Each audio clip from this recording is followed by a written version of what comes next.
Bonjour Marc, Bonjour Valérie, ça va? ça va et toi? Pas pire. Bonjour Good. Marc, Allô Tony, ça va? ça va bien, merci. Et toi? Pas pire. Excellent. Marc, est-ce que tu m'entends bien? Oui, pas de problème. Ok, merci. Hi Kim. À plus tard. Bonjour Marc, ça va bien? Oui, ça va. Ça a l'air qu'on va avoir la réunion, le meeting en français aujourd'hui. Tout le monde parle français.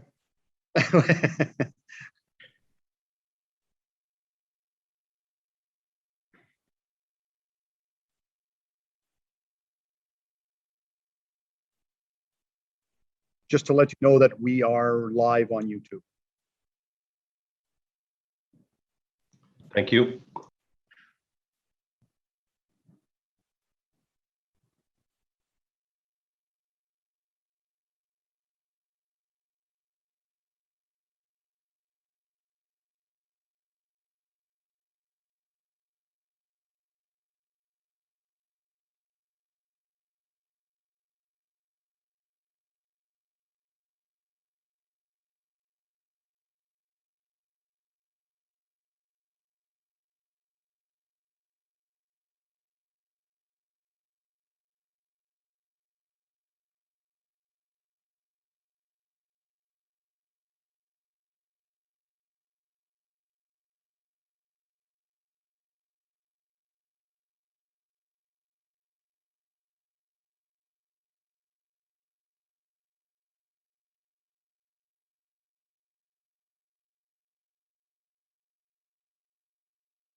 Good morning, Chair.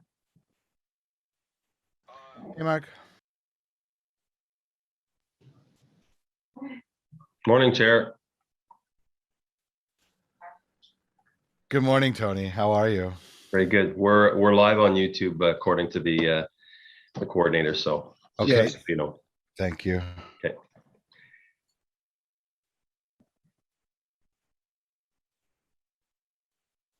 Morning, Chair. Good morning, Chief. Good to see you. Is the baby still sleeping through the night? In intervals, yes. Yeah. Good. She gets up every sometimes we get a 4-hour stretch for feedings. So. It's all part of the adventure and the fun.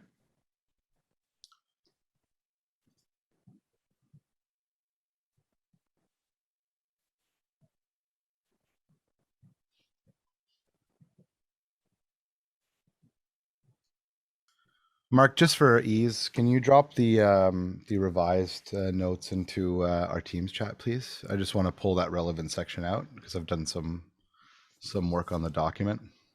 Sorry, Chair, you want me to send it to you again? Do you mind just popping it into Teams? In Teams, sure. Thanks, Mark.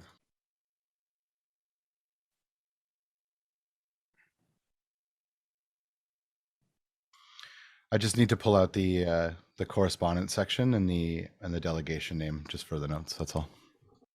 So even if you just want to pull that one small section out, that's just fine. Whatever's easier. Okay.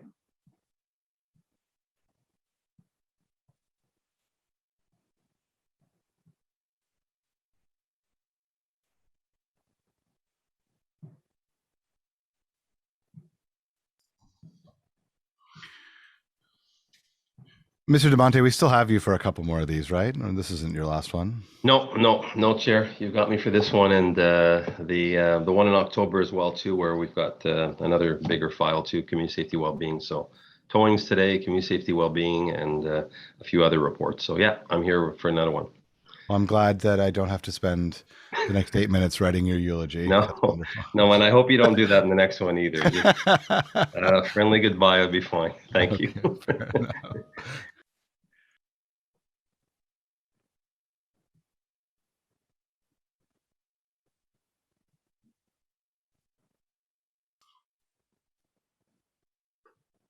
I'll be putting in for a permit through Roger for fireworks for that one for you. So just please sign off on it.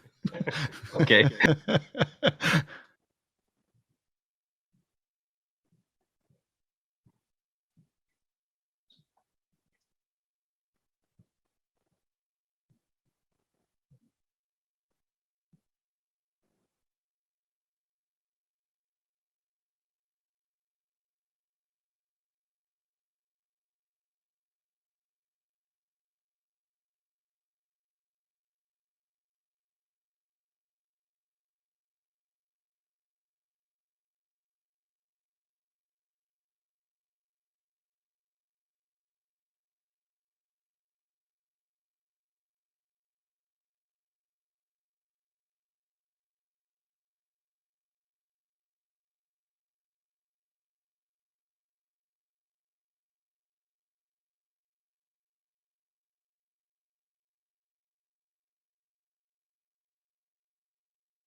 Good morning, Matt in the jacket.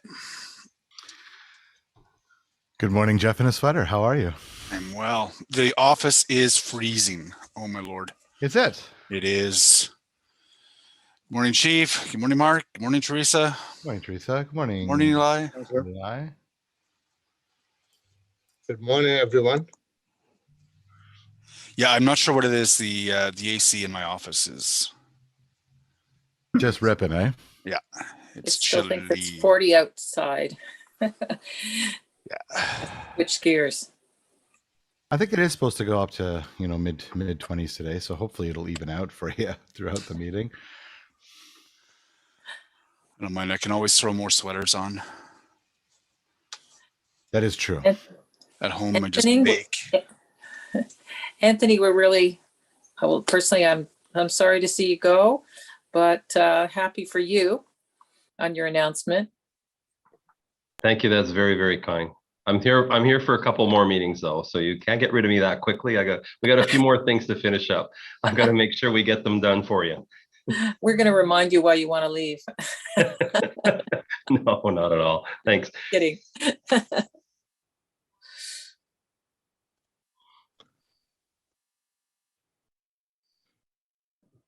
You shouldn't be sad because he's leaving.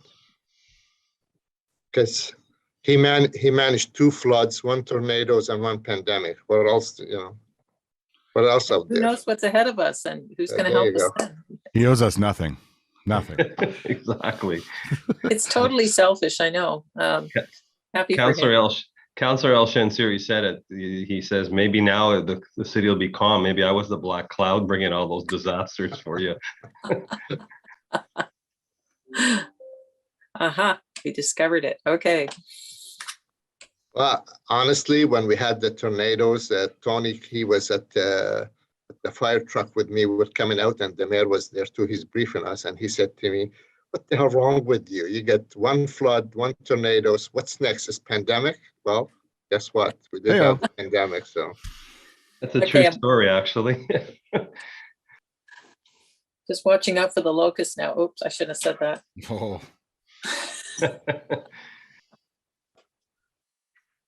All what I can say to you, thank God all these things happen and we have the resources to, if that what happened, it was under West Carleton days, we'll be bankrupt as a municipality. So it's no water lie.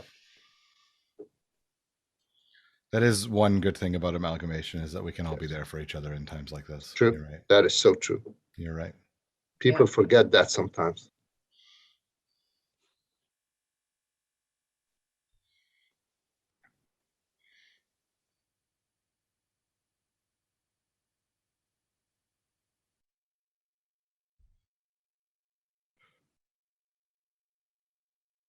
Do we have a lot of speaker, Mark, for item 8? No, we have one. Yeah. Are we doing presentation or is no need? I think there is presentation. Yes, there will be a brief one. Okay.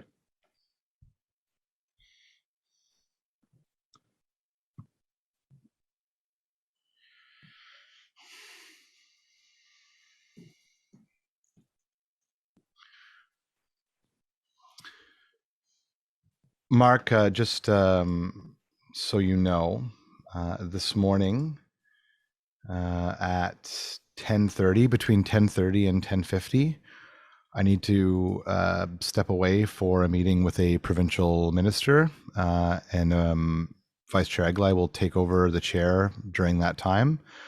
I will return, and Vice Chair Eglai has a meeting with the same provincial minister at 11 a.m.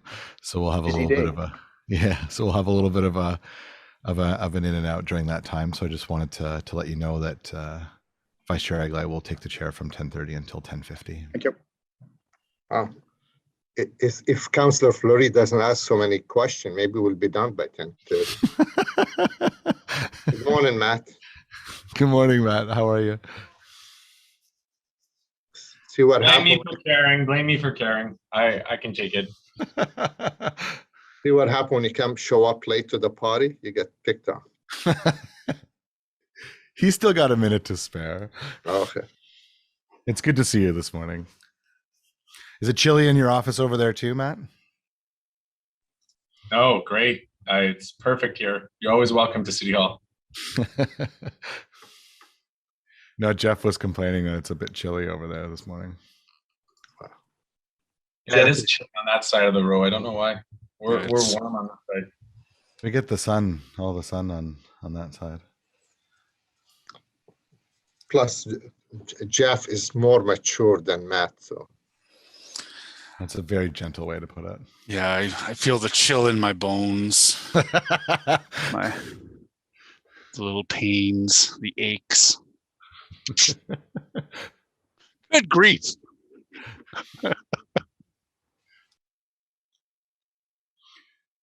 I think we've got quorum.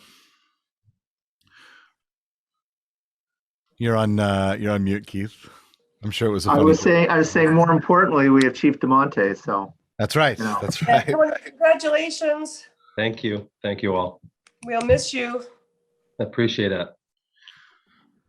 Vice Chair, the clerk is aware of our 10:30, 11 o'clock events, so we'll be in good shape. Oh, they're events, okay.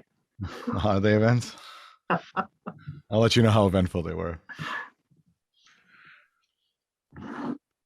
We've got quorum, Mr. Coordinator. I believe we do, Chair. Wonderful. Well then, without further ado, I Good morning and welcome to the Community and Protective Services Committee meeting of September 16th, 2021. I would like to call the meeting to order, and this meeting is being held remotely through Zoom, as I'm sure everyone is aware of now. Please note that those who do not need to participate in the meeting can also watch it on the live stream on the Ottawa City Council YouTube channel. A reminder to participants to please keep your microphones muted until you are called on to speak. I'll provide each committee member with the opportunity to ask questions or comment on each item in the order in which they raise their hand on Zoom. Committee members will be called on first, followed by any members of council who have joined the meeting. So welcome to those who have.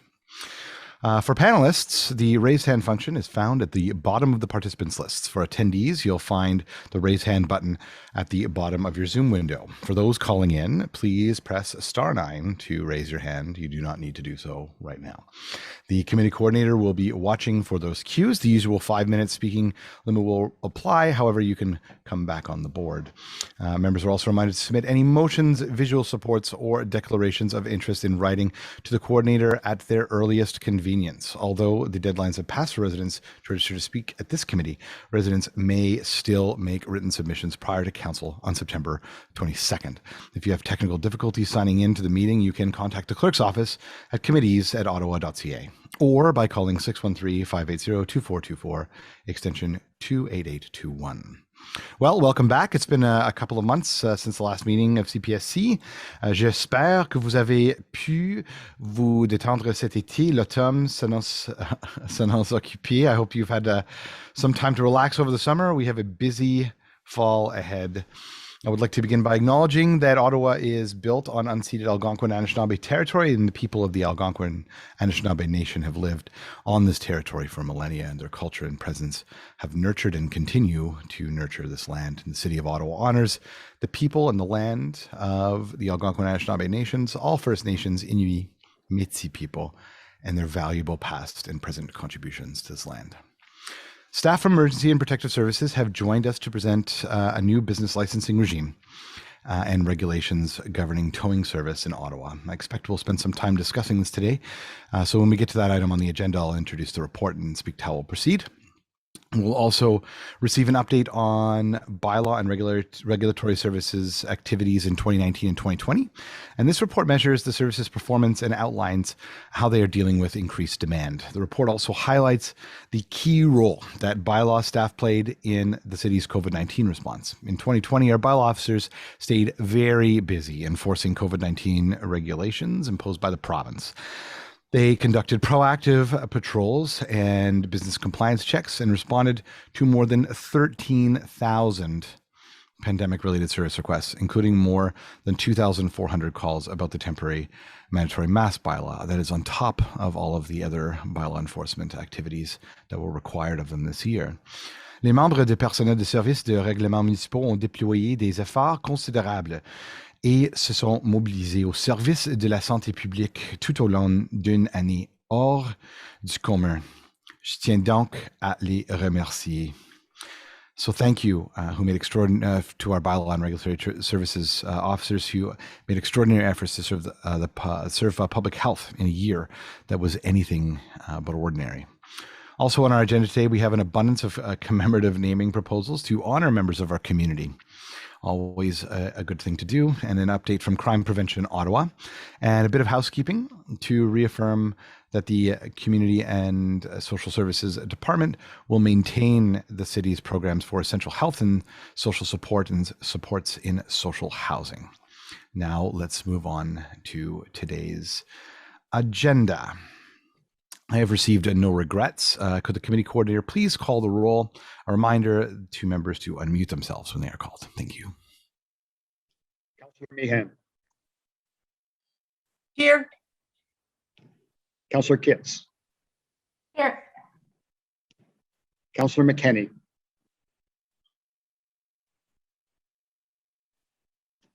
Councillor Fleury. If Councillor McKinney was on mute, I'm here. We see them. Councillor Tierney. Present. Councillor Deans. Here. Councillor Kavanaugh. Here. Councillor El Shantiri, Present. Councillor Dudas, Present. Councillor Eglai. Here. Chair Luloff. I am here. It's so nice to see all of you. You all look quite rested. I really don't know what that looks like anymore after dealing with a toddler and a 1-month-old for the last month. So you all look very wonderful. So bear with me as I'm still a little bit sleep deprived. Do we have any declarations of interest other than no extreme interest in everything that's on the agenda today? Any declarations of interest? Seeing none. A confirmation of minutes number 20 for Thursday, June 17th, 2021. Are the minutes for the meeting of June 17th, 2021 confirmed? Confirmed? Confirmed. Thank you. We have a procedural motion to add 2 missed council inquiries. If we can have Vice Chair Eglai read that motion now. This is for Cornerstone Housing for Women and Fireworks Policies and Procedures. Please go ahead, Mr. Vice Chair.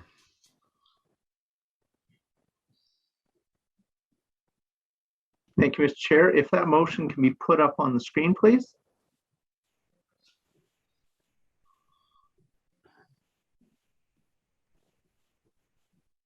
Just waiting for my worthy colleague to put that up.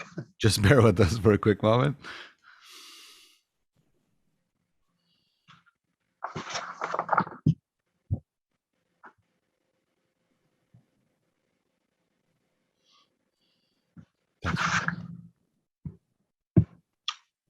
So this is a motion to add in 2 missed council inquiries. It's procedural in nature. I don't think I need to read through the whole thing, but the inquiries, one is dealing with Cornerstone Housing for Women. The second is fireworks policies and procedures. And it's simply, as I say, to add these to the list of communications on the agenda pursuant to subsection 89.3 of our rules of procedure. Is this motion carried? Carried? Carried. Thank you very much, everyone. Okay, so moving on to item number 1, we have 7 commemorative naming reports, and all are accepted by ward councillors without any opposition in the community. So we'll go through them one by one. Should anyone wish to speak on them? Sorry, Councillor Fleury, do you have a point of order? Yes, I do. I apologize, Chair. We did add the inquiries. One of the inquiries I'd love to raise, which is the one for the Byron Market response. So I don't know if usually at the beginning of the meeting we're able to raise those inquiry responses. So I'd like to raise that one. Sure. Yeah, we can lift. Does anybody wish to lift any of the other responses for discussion at the end of the meeting? I was going to do it as we got to it, but that's a good flag, Councillor Floyd. Thank you very much. We will discuss that item when we get to communications at the end. Thank you very much. Okay, so item number 1, commemorative naming proposal Bradley Craig Park. This is in Stittsville. Is this item carried, or does anyone wish to discuss this item? Carried? Carried. Thank you. Item number 2, a commemorative naming proposal Bob Mills Park. This is also in Stittsville. Is this item carried? Carried. Carried. Item number 3, commemorative naming proposal Bradley Square. This is also in Stittsville. Do we have? Is this item carried as well? Carried. Commemorative naming proposal for Dr. Émile Major. This is in Cumberland 19. Does anyone wish to speak on this, or is this item carried? Carried. Number 5, commemorative naming proposal John O'Malley Park. This is in Gloucester, South Nepean. Is this item carried? Carried. Thank you. Number 6, a commemorative naming proposal for Laura Dubois Park. This is in Canada South. Is this item carried? Carried. Did you say Dubois or Dudas? Dubois. Okay. Want to make sure. Also had a moment of pause. Our Laura Dudas is still with us. There's no need to commemorate. We have her with us today. Thank goodness. Item number 7, Mantha Park. This is in Cumberland, Ward 19. Is this item carried? Okay. Carried. Thanks, everyone. We'll now move on to. Miss Chair, Yes, just please. I just want to make a comment overall that I appreciate efforts when we find women to honor, and that we're making more and more efforts to do that in our commemorations. And I hope we'll continue in that direction because I'm sure there's a lot of worthy people in the communities who deserve recognition. So I hope we'll continue that trend. That is unquestionably true, and I appreciate that. Thank you very much. Moving on to item number 8. This is the Towing Services Regulatory Review and Licensing Regime. So as detailed in the staff report, we're voting today on a licensing regime for tow service operators, tow truck drivers, and vehicle storage facility operators. And I appreciate that the towing industry has had many challenges, and that it is a very competitive industry. Many of us also heard concerns from our communities and our constituents about high and inconsistent rates and lack of transparency for towing transactions. This licensing regime addresses the concerns of high rates and aggressive sales tactics, while at the same time creating a balanced towing regime with clear accountability for operators and drivers. The provincial government has recently passed legislation to regulate the towing industry at the provincial level, but that legislation is not yet in force, and the timing of its implementation is unknown. The immediate action being recommended in the staff report will put into place local rules that support consumer protection, public safety, and protection of property for our residents. In addition, staff are recommending 2.5 full-time equivalents in bylaw and regulatory services to administer and enforce the licensing regime, which is necessary for the significant investigative and administrative work involved to ensure that this regime is successful. Extensive consultations and engagement have informed the recommendations in the report that we are discussing today, which balance the desires of the community, the towing industry, and enforcement agencies with what the municipality has the authority to implement in order to protect residents. The issue of towing in our community and in the province is complex, and it affects many. However, I will remind those in attendance that we are here to specifically discuss the recommended licensing regime, and ask that you remember that disrespectful behavior or coarse language would not be tolerated at this committee. In closing, the proposed licensing regime and rules for storing towed vehicles are fair and reasonable and will increase accountability for service providers and increase public safety. Staff from EPS have a presentation followed by delegations and then questions to staff. Staff from Public Policy Development and Bylaw and Regulatory Services are available for questions on the licensing regime. And representatives from the Ottawa Police Service are also available to answer questions from a police perspective. I do know that we have a couple of motions on this item as well. So we'll go through the presentation. We'll get the motions on the floor. We will move to our public delegations and then move on to questions to staff. So I'll hand it now over to Mr. DeMonte and Valerie Biedlot for their presentation. Welcome, and please go ahead. Thank you very much, Chair, and good morning, members of committee. I'm joined today for the presentation by Valerie Biedlot, Manager of Public Policy, and Paul Blanchette, the Bylaw Review Specialist, who has led this file for us. We are presenting staff's report on the results of the Towing Services Regulatory Review, as well as specific recommendations for a comprehensive new business licensing regime for the towing industry. Committee members will recall that this review forms part of the council-approved bylaw review work plan for this term of council. The licensing regime, associated regulations focus on consumer protection, public safety, and protection of property. Le régime de permis des règlements d'application proposés vise essentiellement à protéger le consommateur et assurer la sécurité publique. Both public consultation and extensive stakeholder engagement have informed the development of staff's recommendation. Staff have obtained input from law enforcement agencies, tow companies and tow truck drivers, as well as storage facility operators, auto clubs, and insurance providers, and the public. What staff heard most often during these consultations was that regulations were needed in Ottawa to address high towing and storage rates, to prevent overbilling, and to provide transparency and consistency in towing transactions. I will now turn the presentation over to Ms. Bylaw to provide key details of the staff report and proposed regulations. And following the presentation, staff, as always, will be available to answer any questions. As well, representatives of the Ottawa Police Services are also present to answer questions to provide a police perspective on towing issues. Today with us, we are joined by Inspector Peter Jupp, Staff Sergeant Edward Yeomans, and Constable Pram Singh. Thank you very much. Valerie, over to you. Thank you, Mr. DeMonte. Next slide, please. Staff are recommending that tow service operators, tow truck drivers, and vehicle facility operators be required to obtain a license in Ottawa and comply with regulations. Approval is also sought for 2.5 FTE for bylaw and regulatory services in order to administer and manage these new licenses and to enforce the new regulations. These positions would be funded on a full cost recovery basis through licensing fees. Finally, staff also recommend amendments to existing regulations for public garages that store towed vehicles, as well as private parking enforcement agencies, or PPEAs, to facilitate the tow of illegally parked vehicles on private property. Together, these will provide a comprehensive set of regulations in Ottawa for towing. Next slide, please.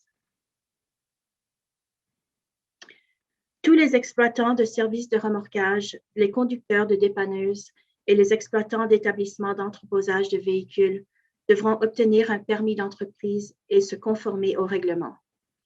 The proposed regime creates measured regulations to ensure consumer protection from the beginning of the towing transaction, when the tow services are first engaged, to the end, when the towed vehicle is stored. As part of the license application process, tow operators, or the tow companies, will need to provide a valid CVOR, submit a police record check and proof of insurance, and provide details of every tow truck used in the business.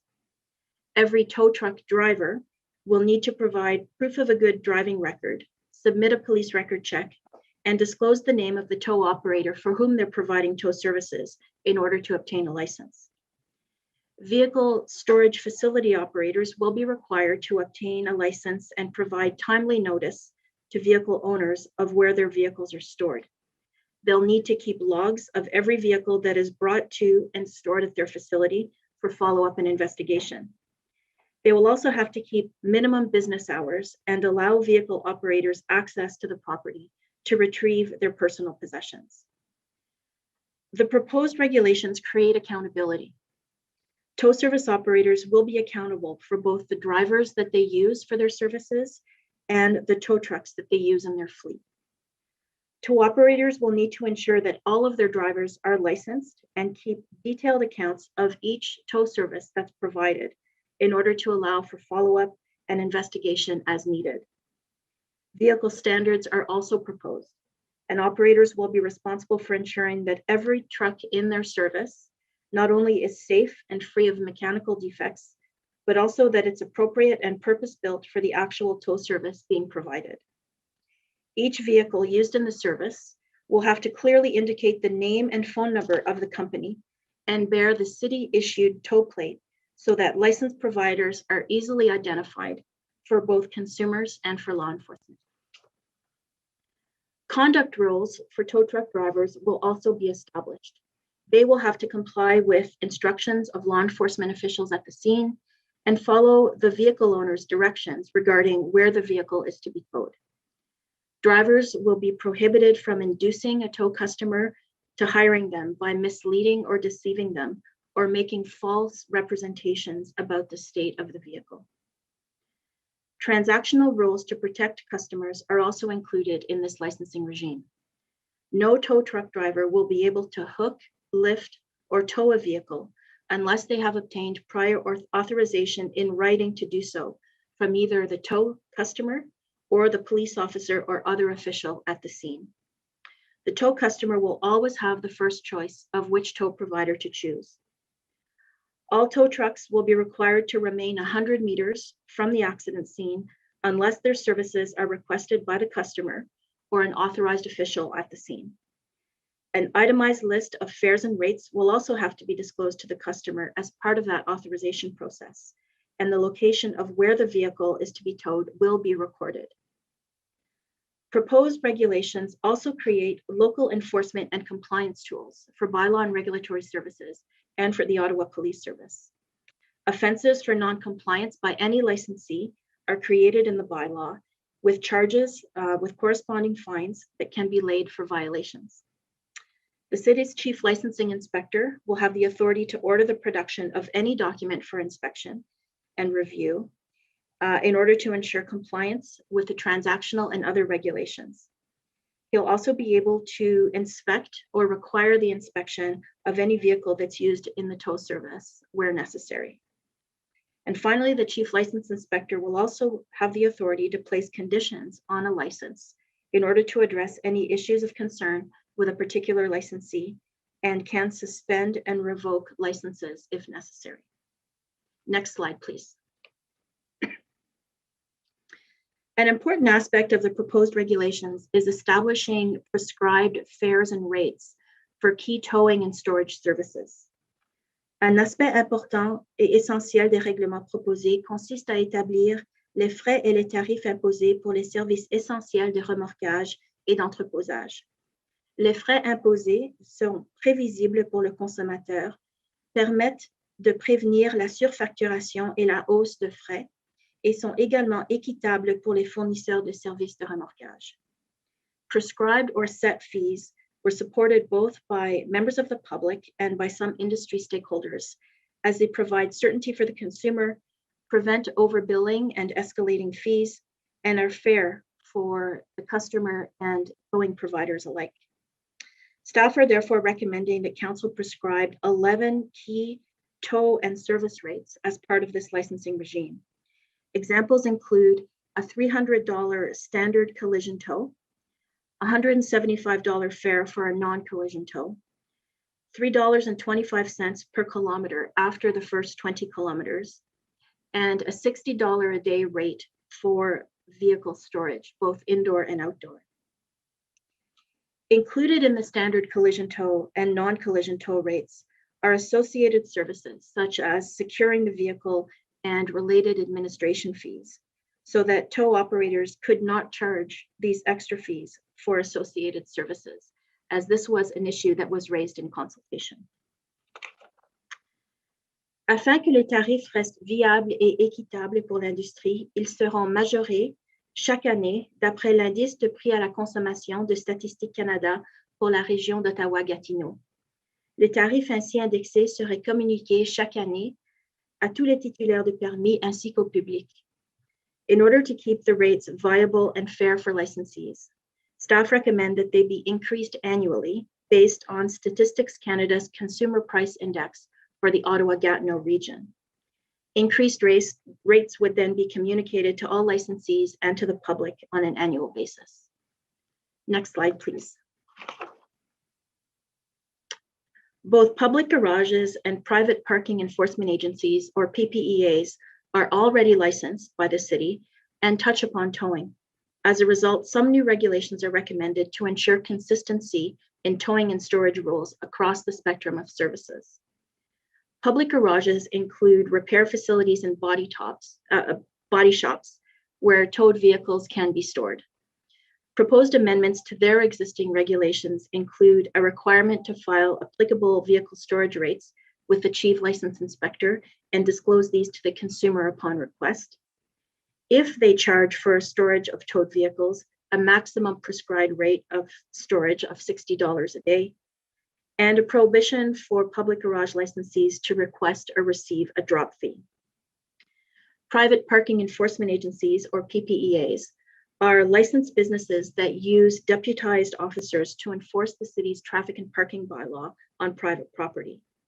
Amendments to their regulations include prohibiting PPEAs from playing a dual role, that is, from being both a licensed PPEA that enforces the city bylaw and a tow service provider. And this is to ensure that conflicts of interest are avoided. We're also recommending to allow PPEAs to facilitate towing of vehicles off of private property under specific conditions set by bylaw and regulatory services, such as the need for issuing a city ticket for parking violations and initiating the tow only through the city's bylaw and regulatory dispatch and using their contracted tow provider. Allowing PPEAs to facilitate tows under these specific conditions was part of a trial pilot project run by Bylaw and Regulatory Services that proved to be very successful over the last 2 years and has improved wait times for towing vehicles off of private property when illegally parked. Next slide, please. In June of 2021, the province of Ontario enacted the Towing and Storage Safety and Enforcement Act in order to create a new system of provincial oversight through certifications for tow companies, tow drivers, and vehicle storage providers. However, as noted by the chair, this act has not yet been proclaimed into force and is unlikely to be proclaimed into force until the fulsome regulations are developed under it. Members of the city's public policy development branch are part of the technical advisory group that's providing input to the province as it develops these regulations. And we will continue to meet with the Ministry of Transportation of Ontario until the end of the year to provide that input. Staff recommend that council not wait for this legislation to go into force. Staff recommend that local rules be adopted and implemented immediately in the city of Ottawa in order to provide for consumer protection. Staff will monitor the development of the provincial regulations, and once the full legislation comes into force, staff will review it. If any amendments are required to the city's towing bylaw at that time, staff will recommend them to either address duplication or conflict that may arise. Next slide, please. Mr. Chair, staff are recommending that the proposed bylaw and the related regulations come into force on January 1st, 2022. This will provide a little over 3 months for staff to outreach and educate potential licensees on the new regulations. It will also allow staff to conduct a public communication and education campaign to educate the consumer on their rights, on the consumer protection provisions, and on prescribed fares and rates. This concludes the formal presentation. Monsieur le Président, il me ferait plaisir de répondre à vos questions. Merci. Thank you very much. It is my understanding that we have 2 pre-circulated motions on this item. I would ask that the councillors please place these items on the floor prior to going to delegations. The first that I have here is from Councillor Fleury, I believe. Councillor Fleury, if you would like to go ahead and read your motion. No, Mr. Chair, my motion is about bylaw services. Oh, understood. Thank you very much. Then I believe that we have a motion to be read in by Councillor McKinney on behalf of Councillor Leeper. And Councillor Leeper, if you wish to say anything about the motion, we'll allow for that as well. So I'll hand the mic over to them to go ahead and introduce this motion. Please go ahead. Thank you very much, Chair. So we have in Kitchissippi, and I understand elsewhere in the city, localized issues associated with the staging of tow trucks. They're parking in residential neighborhoods waiting for calls, and sometimes the behaviors when they get that call can be problematic for the residential neighborhoods in which they're staging. The community is seeking they're seeking a power on the part of the city to create tow truck specific regulations. I've asked and worked with staff on this motion to see whether that is something that is feasible. Staff have asked us to give them some time to watch the operation to see how the provisions of the existing bylaw with respect to requiring adherence to all traffic and applicable bylaws works. So with I understand staff's support. We've worked together on this motion. Whereas inappropriate staging by tow trucks is a frequent concern raised by residents, and whereas the users of schools, daycare centers, parks, and other sensitive sites may be made less safe by frequent tow truck activity, and whereas it is in the public interest to address the specific and unique safety concerns posed by the frequent operation of tow trucks in residential neighborhoods and in proximity to vulnerable residents, therefore be it resolved that the Community and Protective Services Committee recommend Council to direct Traffic Services to undertake a review of the city's traffic and parking bylaw and the city's parking strategy to determine whether any specific traffic, parking, and stopping rules for tow trucks may be feasible or necessary, and to report to the Transportation Committee with any recommendations on same in Q2 of 2023. So this motion has been crafted to provide staff the wiggle room they need, as we are sensitive to the very high workload that council has been putting on their plate for the past while. So I hope that the colleagues will be able to support that. Thank you. This makes a great deal of sense. Councillor McKenney, do you wish to say anything on this item before we move on to delegations as the mover? No, that's fine. I think Councillor Leeper has covered it. Thanks, Chair. Okay, no problem. Thank you very much. Okay, so we have received 2 written submissions on this item, one from the Insurance Bureau of Canada, which has been previously distributed, and also a second from the Hintonburg Community Association. Thank you very much for your engagement on this file. We have one public delegation on this item. We have Al Awada from Express Towing, who would like to address the committee. Welcome to committee, Al, and please go ahead. Hello, good morning. I was actually reading some of these things on here regarding, I've got a couple of things that I wanted to mention regarding PPEA and also just some of the pricing and licensing of tow trucks. Regarding PPA, I was noticing that Valerie was indicating that just to give you a little a snapshot, we have currently, how do we protect the parking contracts or private parking contracts that a small company has, where you guys are putting in place a PPA who only calls onto the contracted tow, maybe a bylaw officer, police officer, security, etc. So if you are using a bylaw officer to come and ticket or tow a vehicle, they can ticket the vehicle, but then you indicate that, oh, there's a gray area there where they have to call their contracted, which is one company in the city, whereas we have multiple buildings that we deal with. And do they ticket the vehicle and issue the tow who is contracted through the landlord of that building or private property? Where's that gray area in there? That's one question. And then I can go on to the next. Because based on the PPEA, how you guys are wording it here, it's saying whoever is, delegating the ticket and tow, they're contracting the company that you guys deal with at that point, which makes no fairness to smaller guys like ourselves. So that's just one aspect of things. And then another thing I was looking at is, I was reading up on other municipalities in Ontario who've implemented these regulations, which for first and foremost, I think it's a great thing that you guys are doing, because it helps, one, consumer protection, two, it makes it fair for towing companies to be delegated a job because the pricing's all the same, and three, it just saves a lot of headaches. So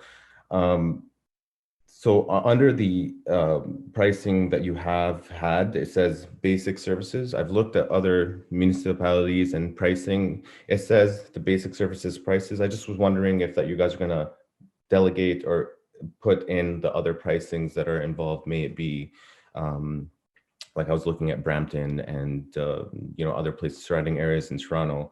They have everything listed, so it makes it easier for the consumer to see. At the same time, it makes it easier for us to delegate, rather than saying, okay, well, this is the basic price. At the same time, we don't know what the other things are, and we want to be able to do so we can have it in our pricing. So these are just some little things I have. I only have 5 minutes, I understand, but just wanted to see if you guys can give us like a little bit more elaboration on what you have in place regarding PPEA, because I'm going to be definitely very honest with you. Recently, there was a big event in Ottawa, Escapade. We were doing a lot of parking control and made things very hard for us. We just want to be able to get things, that gray area that's been going on for so long. You know, yes, you have bylaw officer or someone giving tickets, but why is it going only now based on the paperwork that you have to one company that's contracted, and it's only one company? There's private parking, and private parking is delegated to, you know, if we have, you know, the contracts in place. So I want to know how this is going to be, you know, looked at or seen, if anyone can answer that, if you don't mind. We'll have to have a member of the committee ask those questions to staff, but you still have a minute if you'd like to make any further comments before we move on to questions to staff. Honestly, it's we've been talking about this for years. Thank God you guys are actually putting something in place. There are good apples in any business. There's also bad apples. This will actually be able to regulate certain things, regulate pricing, regulate you know, who's in the business, who's out of the business, but at the same time be able to make things fair for a small business or a big business and protect the consumer. Where right now, I'm just going to be completely honest, before, I don't know if you got, we used to use CPIC to be able to call in a private parking and be like, hey, this is the vehicle. They run the plate. They let us know if it's stolen, non-stolen, anything. They know where the vehicle's going to. Whereas now the gray area is, we tow this vehicle, we can't report it to police because CPIC's used through Ottawa Police Service or RCMP, and it makes the consumer go on a goose hunt figuring out where their vehicle is. And at the end of the day, it gets reported stolen. Then they have to take, the police officers waste their time to take it off the system. They have to put in a report, et cetera, et cetera. So this is actually great that you guys are putting something in place, but there's still a gray area, whereas, you know, we have these contracts, or companies have these contracts in place, and how do we delegate? Yes, you want the bylaw officer to do the ticket, no problem. However, who was ever contracted to do the tow for that building or private property? Great. City property, we understand it's contracted through a company that's through bylaw, but now we have to talk about private parking, and that's the gray area that we need to address. Thanks, Mr. Owada. The unfortunately, the scenario that you kind of lay out for us in the end, where, you know, a car gets reported stolen because they don't know where it's been towed to, and it's very difficult to track that down, is something that I've personally experienced. So I appreciate you highlighting that. It does make things very, very difficult and quite frustrating and embarrassing when you have to call the police back to say that it's not actually stolen. Councillor El-Shantiri, questions of staff. Would you like to pick up that line of questioning? Please go ahead. Thank you, Mr. Chair, and thank you, Mr. Awad, for taking the time to. Mr. Awad, have you consulted with staff before? Yes, on multiple occasions. So you have been consulted, and some of those concerns you bring today has been in discussion with city staff. Is that correct? Yes. So I've actually called the police line. There's a CPIC, and I've talked to multiple police officers. I've talked to city council. I've talked to CPIC. There was an individual named Kim there. And this gray area that I talk about that needs to be addressed has been going on for years and years. And I only mention it because it puts the consumer, you know, at a goose hunt. It puts us in a situation where it makes us look bad because we can't report a vehicle being towed from a certain situation, where now you're putting into place, hey, a PPA bylaw can ticket the vehicle and then get it towed. But what you have in the paperwork is getting it towed by the contracted tow through the city. However, that's understandable on city property. In terms of private property, where we have multiple buildings, you got to make it easier for the consumer. You got to make it easier for the towing company. At the same time, for police, you're wasting police time going to deal with these things where it can easily be done through a system in place, through CPIC, through police putting a report in saying this vehicle has been towed 1, 2, 3, or bylaw putting it into place. There's a lot of gray areas, and it needs to be addressed. And the same thing with the whole towing industry. I understand this, Mr. Awad. Trust me, I've been I've been working with the general manager in the last 6 years to get this report where we are today. We worked with the CAA, we met with some of your colleagues, we met with the insurance company, and I'm glad to hear from you. You are happy to see this is happening. Now, some of the questions you raise, I will be raising them with staff, and I'd like to understand as well, and like the chair said earlier, if somebody go park somewhere and the car disappear, who should we call? Should I call the police? Should I call the 311? That's a fair question, and we'll clarify it. And but if you have some other concern, you'd like to send them to our staff, to Valerie, who's been really spending the whole week last week working with us on some of the questions coming in the last minute.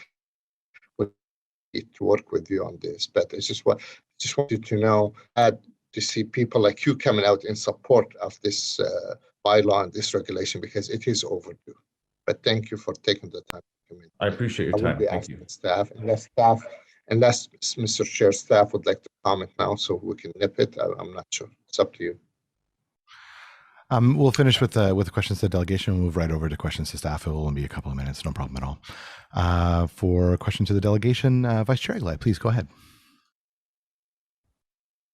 Sorry, I had my hand up a little early. My questions were for staff. So if you want to shift into them responding to what Mr. Awada had to say, I think that I was going to ask some questions around that in any event. So I think that would be fair. Councillor Brockington, is it a thumbs up if it's a question to the delegation? No? Okay, great. So moving on to questions to staff, please go ahead, Vice Chair. Yeah, so essentially, Mr. Watt is still on the screen with us, and he posed an initial concern and question around the report. And as you know, Valerie and Tony, delegation can't ask questions to you, but we can. So the initial concern that Mr. Watt raised, and I do thank him for his support, wondering if you can speak to the concern that he raised in his presentation. I believe Roger is also on the line, so both Roger and Valerie can answer, because there were two questions, one more a policy question, the other an enforcement, so I'll let them answer. Correct. Thank you.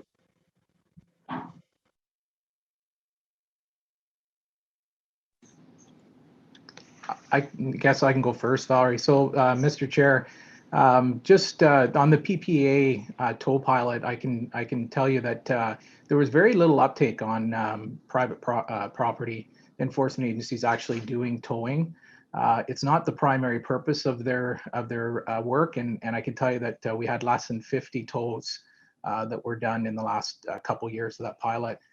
As far as the procurement process, the contractor that we have secured is done through the city's procurement process. The contract is up at the end of this year, by the way. So, different companies can certainly enter into that contract process, and whoever the contractor that is secured is the one that we use to tow the vehicle. So what we require the PPAs to do is, if they've followed the process, they've issued 3 tickets to the same vehicle on the same property, they are permitted to tow the vehicle from the property. They have to contact Bylaw and Regulatory Services to get that authorization, and we dispatch the tow truck to the scene. Thank you. Any further questions? Well, I'm just waiting for Valerie to respond to question number 2. Mr. Chair, the question was, how will the city be making public its prescribed fares and rates? So during the implementation time, during the last few months of this year, city staff would use that time to essentially develop a communications campaign, both for prospective licensees, so that they have all the information that they need to meet the regulations, including setting up for the prescribed fares and rates. But the other side of the coin would be an education campaign for consumers, so that they know what their rights are, they know what the consumer protection provisions of this new bylaw are, and that the prescribed fares and rates are public, so they know what can be charged for what services. The bylaw clearly outlines what the 11 prescribed fares and rates are, including those included services that I was mentioning, such as strapping down the vehicle and some administration fees. So that information will be public on ottawa.ca, and Bylaw and Regulatory Services will conduct an outreach campaign as well to make sure that everyone that there are multiple sources of information accessible to the public on that. Thank you for that. Quick final question, Mr. Chair, two-parter. In your consultations, Tony and the team, what was the single most significant concern raised by the public that the public felt needed to be addressed? And what is built into your plan in terms of metrics, if you will, to satisfy committee, council, and yourselves, and ultimately the public, that issue has been addressed? How will you track that? Mr. Chair, I would say that the theme that bubbled up to the surface again and again was consumer protection, but the specific issue was high fares and rates, inconsistent fares and rates, and lack of transparency about fares and rates. So what we're doing to address that, of course, is asking council to prescribe those key fares and rates, making sure that they have to be disclosed to the customer as part of the authorization process.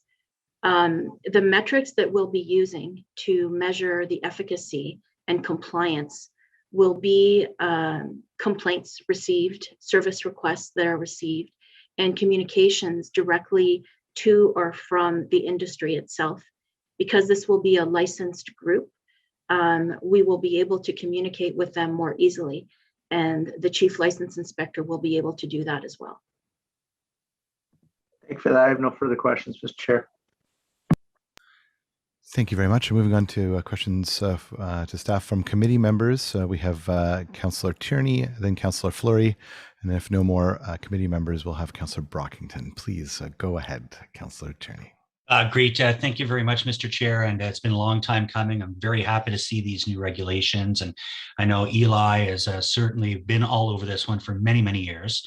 I just wanted to check in on back in March 2019, one of my constituents had their car taken to a pound, to a towing compound, and they wouldn't answer the phone. It went on for months. I had to connect with the provincial representative to try to get some action on it. And eventually she wound up with this $3,000 bill because, of course, they said it was storage days, even though they wouldn't answer their phone.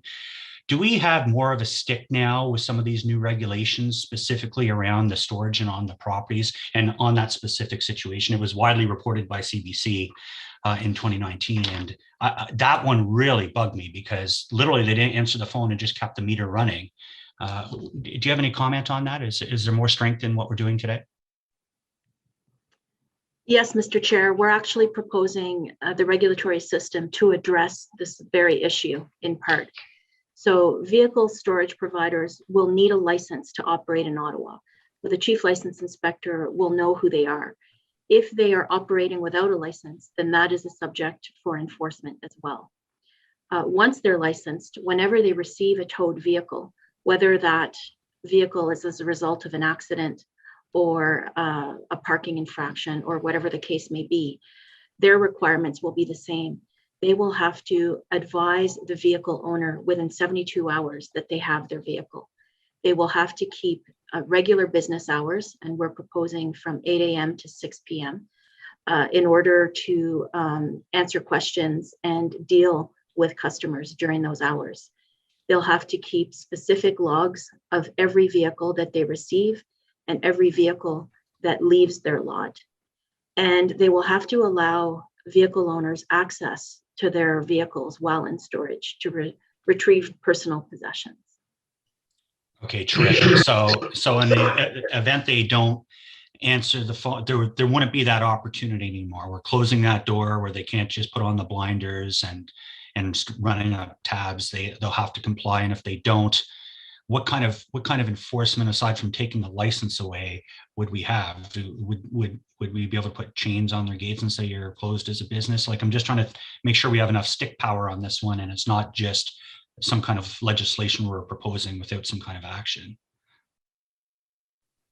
Mr. Chair, I would refer enforcement questions to Chief Chapman. Oh, great. Thank you.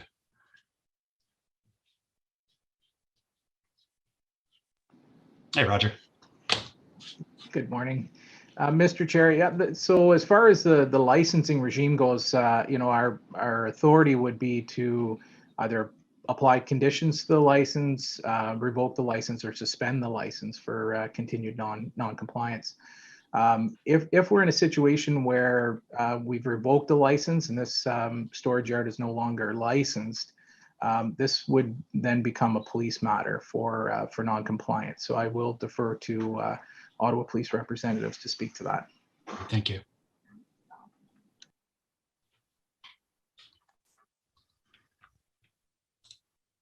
Hi, everyone. Peter Jupp from the Ottawa Police Service. Just to lead off, thank you very much. This is a great initiative that we fully support, that we've been involved in from the beginning. I'll refer to one of my subject matter experts to answer this one, Eddie or Parmit, if you're on the call.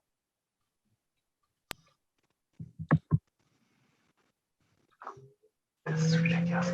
Some questions started with Valerie, who said, Mr. Vice Chair, you are not on mute. Yeah, and I don't think it's a ridiculous question, Keith. So let's let the staff complete what they do. Let's come to order, please. Sorry, I wasn't suggesting that it was a ridiculous question. I'm sorry, I was dealing with another matter and I didn't have my mute on. I apologize for that. It's not about this presentation at all. It's a good news story.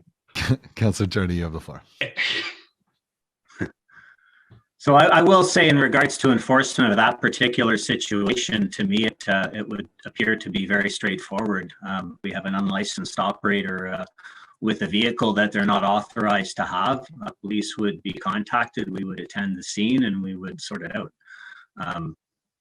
one way or another, as we would with any property that somebody's not entitled to have. Okay, great. Well, thank you very much. This is really good legislation we're going to be passing, and thanks for all the great work of staff. Thank you very much, Councillor Turney. Councillor Fleury, please, for 5. Go ahead. Thank you, Mr. Chair. I want to thank Valérie and the team. This is really comprehensive and really sets the good baseline for the consumer protection angle, what we're hearing from residents generally. I want to narrow in and focus on a couple of areas.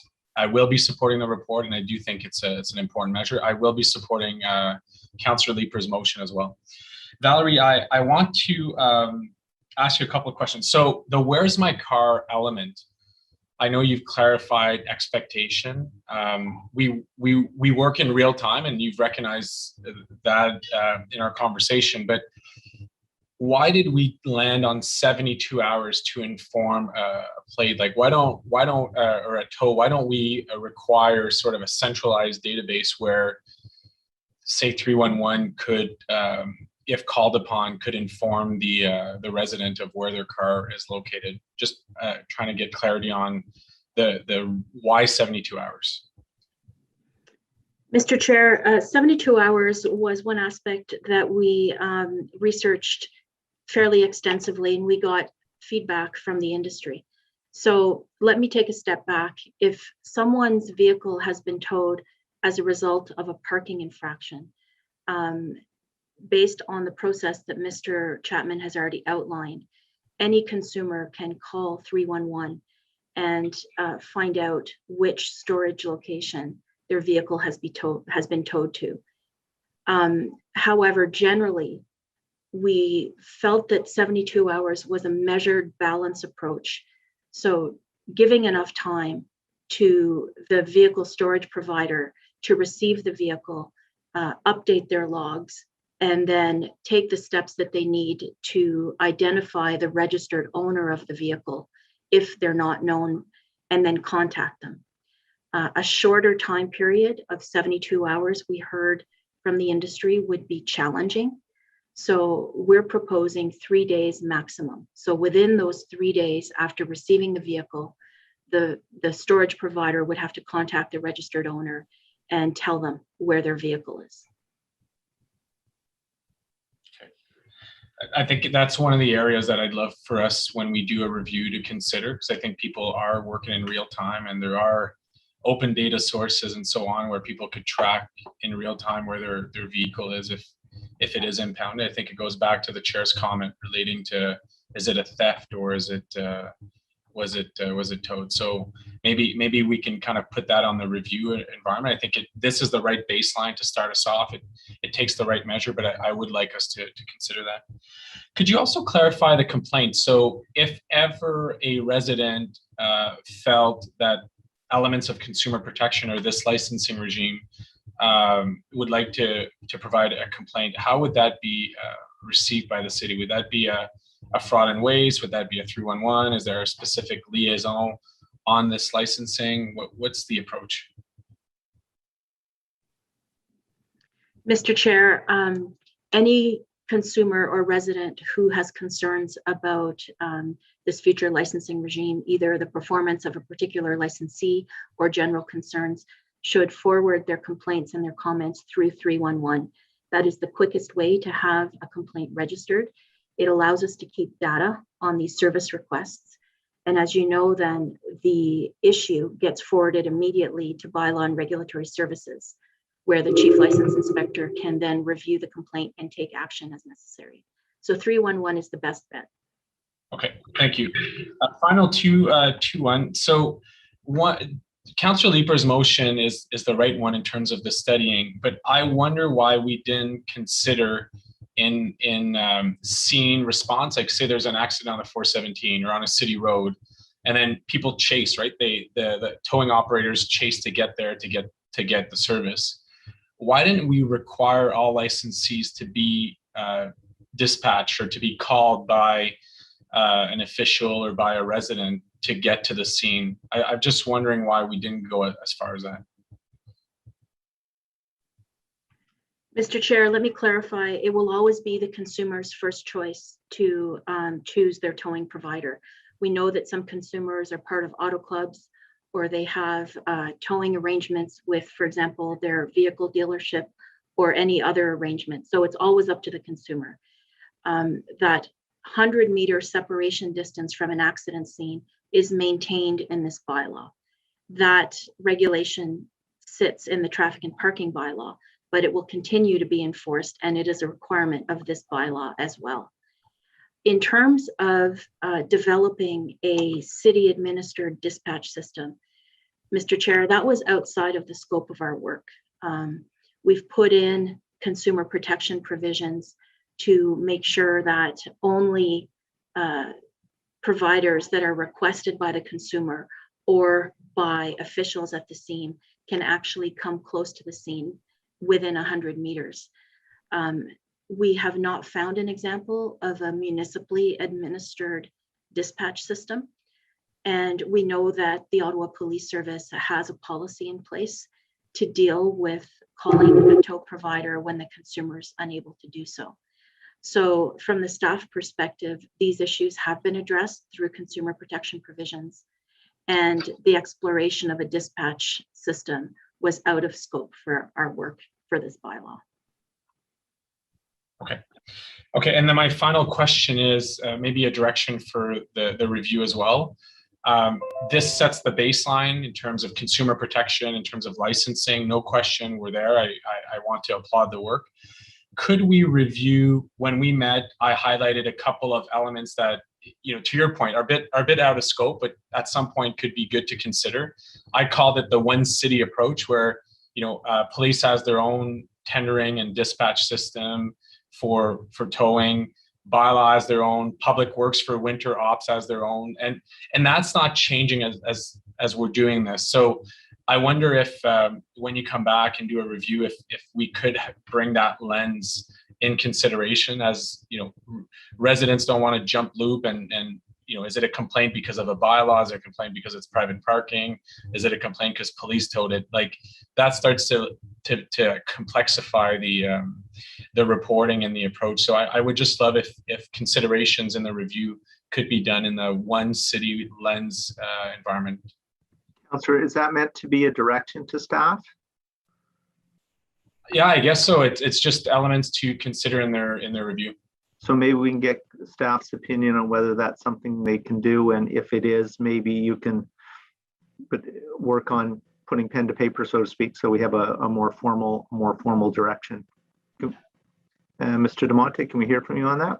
Yeah, Vice Chair, certainly we can take that away. The intent, and it always is, to review once we have a bit of time under our belt to see how the policy is working and if it's meeting our objectives. And as Ms. Biedlow indicated, we have some performance metrics. I just want to be clear, we do tender for the city towing, so that's one tender, and the Ottawa Police Service, being an independent agency, has their own tender. That said, it doesn't mean we can't collaborate and look in the future, so we could look at that for as part of our review. I don't think it really needs to be direction. We can take that away, and when we do the review, ensure that that is looked at. Are you comfortable with that, Councillor Fleury? Just no Absolutely. formal direction. I want to thank. Okay. Yeah, I want to thank staff for the report. It's really an important step here. Thank you. Thank you. Next speaker is Councillor El Chantieri, please. Thank you, Mr. Vice Chair. And what we heard from Mr. Awad Valerie, I want to go back to this, and when he talked about the price, and as you remember, some of the reporting we received through the years, Mr. DeMonte, I believe you still have a copy of those. Sometimes tow company charge $200 for cleaning.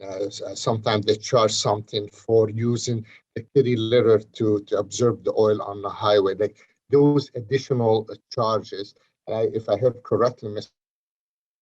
I was saying they are listed in other municipalities. Is it going to be listed within hours? That's my first question. Yes, Mr. Chair. So all those included services in that standard collision tow rate that we're proposing are clearly listed in the bylaw. We'll make sure that Mr. Awada is provided with that information again, but as part of the implementation, we'll make sure that that information is clearly displayed on ottawa.ca as well. And also, if I can follow up on Councillor Turney's question about the storage facilities. As we heard lately, is many of them popping up with just a gate and nobody, no shelter, no washroom facility. So you call in and your car is, let's see, I use my area, one on March Road. You show up with, with a taxi or a family member drive you over, but there's no one there. So that itself, and you have no place. And I do be concerned about some area is not lit in, is isolated, it's far in a rural area, because most of these storage areas, most of them, they are in an isolated area, basically. So we really have to have a strong wording how we deal with those storage places. And I'm not trying to create just one place because they have 24/7. That's the place, the only place we should go there. No, but other place, if they like to provide that service, it should be a list of it. So if a person going to pick up her or his car and no one there, that's a safety concern, and how we want to deal with this. And I'm interested because sometimes you call and they're not available, and we don't work on the weekend, we don't want to work on Christmas. Next thing you know, the bill has increased. So I want to make sure we do something strong, so whether through the zoning or through the bylaw you have, how we're going to close that loop and making sure the people going to use a storage facility, they have some basic requirement, like an office, a business of our listed, as a part of the licensing, a phone number. And if we get 3 complaints, and I heard, I talked to you enough last week, I get that 3 calls I like to see us doing more, because sometimes we get a gray area between the person who leased the land and the person who owned the land. And if we don't go after the landowner, then the leaser can violate and then go and open again under another company. And we see that happen in the shisha business, let's be honest about it. So what we are doing to make sure we don't have that loophole. Mr. Chair, as a licensing requirement, each vehicle storage facility operator will require a license from the City of Ottawa. They will have to meet, their facilities will have to meet zoning requirements in order to be licensed. So that is an upfront check and balance as part of the license application process. One of the requirements for vehicle storage facilities that we've built into the bylaw is that they have to hold business hours from 8 a.m. to 6 p.m. and they have to be enclosed and lit at night in order to enhance security. So these operators will be known to the Chief License Inspector. The Chief License Inspector will know where they operate, how to contact them for follow-up and investigation. So that's what we've provided for currently in the bylaw. Okay. Again, I don't want to speak again about this, but I just want to say a heartfelt thank you, Valerie, you, Paul, Tony, the whole team. It's been a long time coming. Yeah, I see Councillor Dean and I think we've been on this for a long time. We all heard those stories about, well, what we heard from Councillor Turney. I believe my predecessor or our previous Councillor Shad Kadri has so many issues in Sittsville area. Anyway, I just want to say thank you. Thank you for reaching out to the industry. You spoke with them. This seems the majority are happy on board. And between now and council, if something we can clarify that pricing that Mr. Awad talked about, I would like to see, some clarity to him and to the other. And about the storage facility, the more we can think about make it transparent, make it open, make it consumer protection. We need to do this, so we don't end up having people towing outside the municipality and then say, oh, we are not licensed by Ottawa, I'm in Almont perhaps, or I'm in Empire, or I'm in Rockland. So we want to make sure those loopholes are shut down, because you heard in the past they were taking people across to Gatineau because they charged automatically to the insurance $1,200 to tow to Gatineau, and we have no say about it because they hooked the car and the car ended up in Gatineau or in Pakenham or somewhere. So we need, as much as we can, those whoever violate it will never see another license from the City of Ottawa as a tow company or storage facilities. Mr. Chair, I've noted some of the comments from Councillor El-Shantari and Mr. Awada, and happy to reach out to Councillor El-Shantari to continue this conversation between now and council. I know we spent enough time, you and I, on this file, Valerie, but we waited so long. Please, let's make it right. That's what I'm asking you, because people have the right, because especially when people in the accident, I don't have to tell you, they're a little bit upset, they're just, they're in pain, they don't know what they're doing, because sometimes they even have their own contact with, whether with CIA, with other company, but they don't think about it because somebody already put the hook on their car, and before they think about it, it's too late, and they're already facing those charges. If I see some of the list, $200 for a back kitty litter, like seriously. So anyway, we will continue, and I hope between now and council we can bring a final product. And I want to thank you so much, Valerie, for championing this file. Thank you. Thank you, Mr. Vice Chair. Thank you very much. And our next speaker is Catherine Kitts. Councillor Kitts. Thank you, Vice Chair. This builds a little bit off of some of the comments Councillor El-Shantari just made, but the report mentions that vehicles plated in Quebec will need to provide proof of equivalency. I'm just wondering, given the fluidity between our two municipalities, is there a significant difference between what is being proposed here in Ottawa versus what the standard is across the river? Mr. Chair, not that we could find. There are equivalencies, and we've noted those in the bylaw. We have built some discretion for the Chief License Inspector to accept those equivalencies or not, depending if the landscape changes with respect to Quebec authorizations and certifications. I'll note that this is an area that the province is also potentially looking at, so we're having an eye on that. And we will continue our discussions with the Ministry of Transportation to see what the ministry would accept as equivalencies. But again, the Chief License Inspector will have some discretion to accept as he processes license applications for many operators in Quebec.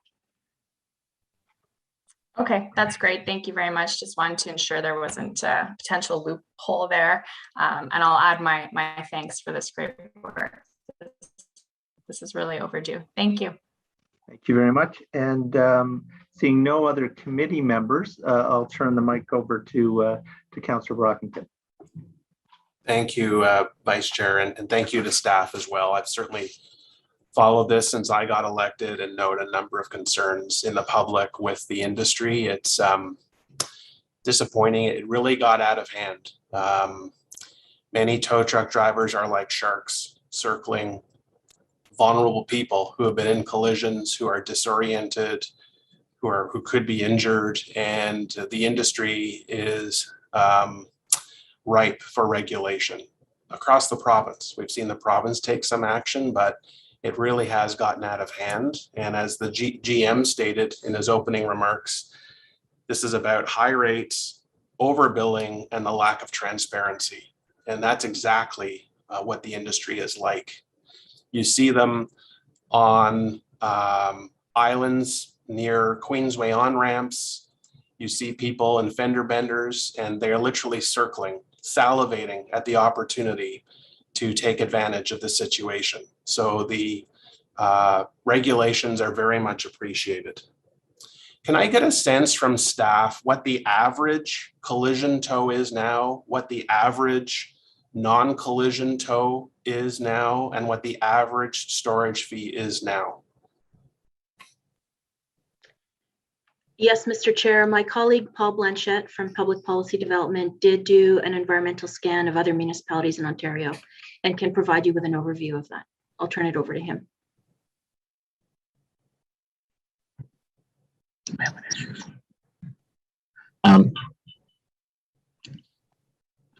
Sorry, here we go. Yeah, we took a look at other municipalities in the province, and what we saw was that the average rate for an accident tow was approximately $290, and for a non-accident tow was $175, and the recovery rates were similar to what we were recommending as well. We also took a look at invoice bills, and one of the big problems with the rates were the add-on fees, and we've included those, as Valerie was saying, into the basic flat rate. So we feel that the rates that we're recommending are within the range that we've seen at other municipalities. So in Ottawa, is the average tow cost reasonable, but it's the add-ons that have really become the issue, the problem? Yeah, you could see that from some of the bills that we looked at. The tow itself may be $300 or $400, but then the add-on tow, the add-on things like fees for cleanup or for wait time or for strapping the vehicle were added on, and they would increase the price substantially. Can you explain to the committee why a car would be towed to a storage facility? Why does it not just go to a selected auto body shop that the car owner decides? What is the point of going to a storage facility? Mr. Chair, what we've seen is that a vehicle after an accident may go to a storage facility if there wasn't other options available at the time, if it was late at night or whatever.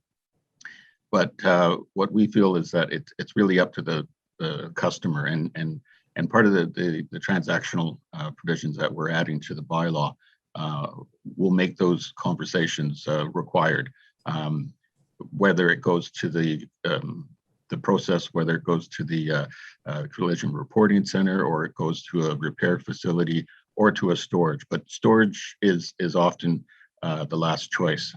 And then you often see in parking infractions or impounds where you would go to a storage facility. Thank you. Just, I don't know if this is for Valerie or GM or who can take this, but the insurance industry has in many ways endorsed these runaway bills for years. They keep paying them. Why hasn't the insurance industry been more firm and pushing back on these exorbitant tow invoices that their insured customers have been submitting? Where have they been in all of this?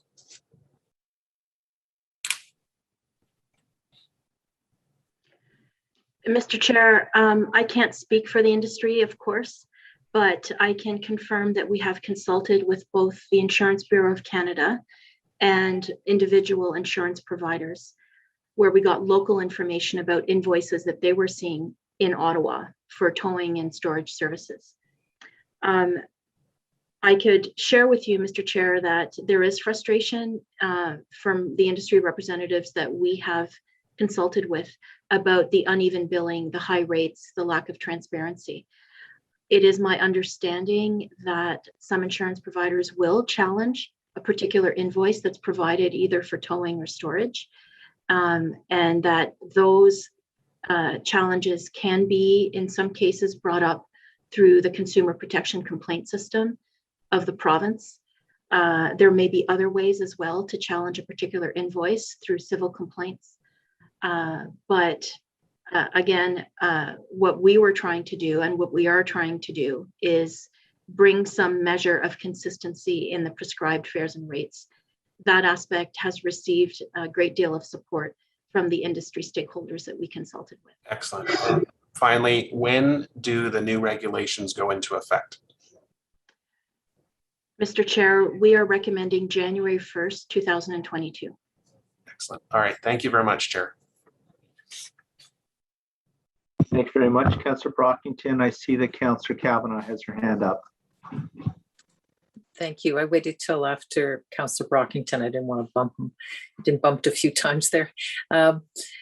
Thank you. I don't know if this is the right spot, Chair, for asking about the motion put forward by McKinney for Leaper. I just wanted to get comments from staff on it.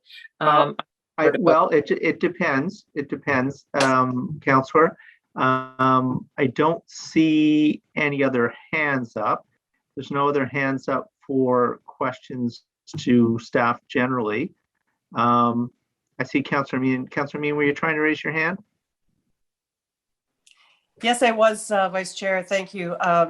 It's just... So if you can hang on, so perhaps Councillor Kavanagh, the order would be questions to staff, then we would table the motion, deal with the motion, and then vote on the report. Okay, I wanted to get their comments on it. So we'll go to Councillor Meehan first, okay, and then we'll move into the motion phase. It's just a point of clarification. It has to do with the 72-hour notification. And I know, I think it was Valerie said that you could call anyone who has a car towed can call 311 and find out where it is. So I'm a little confused about that and the 72-hour notice of where the car is stored. Can someone just explain that to me? I thought if you're able to call 311 and find out where it is, what's the problem with why the 72 hours? Mr. Chair, happy to clarify that. Thank you, Councillor. The 311 process that I was referring to is implemented when the tow is as a result of a parking infraction. Okay. And Mr. Chapman can speak to that process. But not all tows are as a result of a parking infraction or an accident for that matter. Yep. So for those tows that result from other means where perhaps the registered owner is not present when the car is being towed, we wanted to make sure there was a fail-safe, and that fail-safe is a maximum notification requirement of 72 hours that starts ticking when the vehicle storage facility receives that vehicle for storage. Okay, so let me understand. If the vehicle is a parking infraction, they would it be the bylaw would know the license plate, and then it would go into the system, right? Yes, that is correct. And Mr. Chapman is here to provide more details on that should you require it. Okay, so would it not, can the same system not be utilized when it's not a parking infraction? the license plate would be inputted into the system, and the owner could receive notification before 72 hours that that vehicle has been taken to storage. I'm just wondering if the technology could not, there'd be more connectivity between the same system be used in both instances, whether it's a parking infraction or another example of the vehicle being towed. Mr. Chair, where the city has no role in the towing, so if it's not as a result of a parking infraction, then the city would not know that that tow has been occurred. It doesn't fall under one of our regulatory regimes. And that is the gap that we are trying to fill with the 72-hour notice. Okay. I'm just trying to figure out if we have software that could just make that a little bit faster than the 72 hours, just because, somebody would input it into a system. But I understand. But thanks, Valerie. Appreciate that. Okay. Thank you, Councillor. Again, seeing no other hands up for questions to staff, I'm wondering if Court can put up the motion that Councillor Kavanagh is referring to, so we can have it in front of us while she poses her questions around the motion to staff.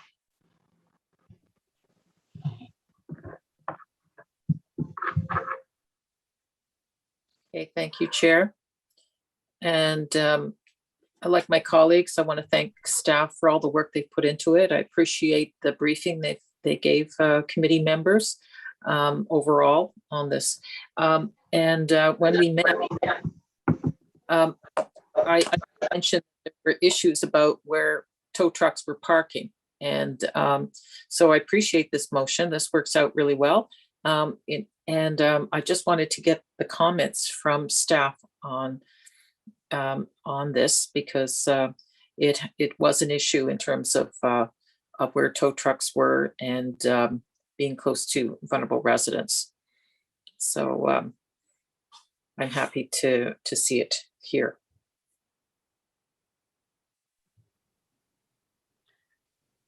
Mr. Chair, I can comment with respect to what the proposed bylaw will provide in terms of relief for traffic and parking infractions that may occur from tow trucks. All licensees, so tow truck drivers, will be required to comply with the traffic and parking bylaw. The traffic and parking bylaw, including that 100-meter separation distance that you've heard me mention, will continue to be enforced.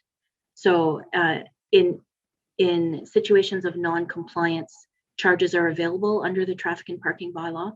But also, as I mentioned, the chief license inspector would be able to put conditions on a license or review the licensing status of any tow truck driver if there are repeated concerns about violations of city bylaws or provincial law for that matter.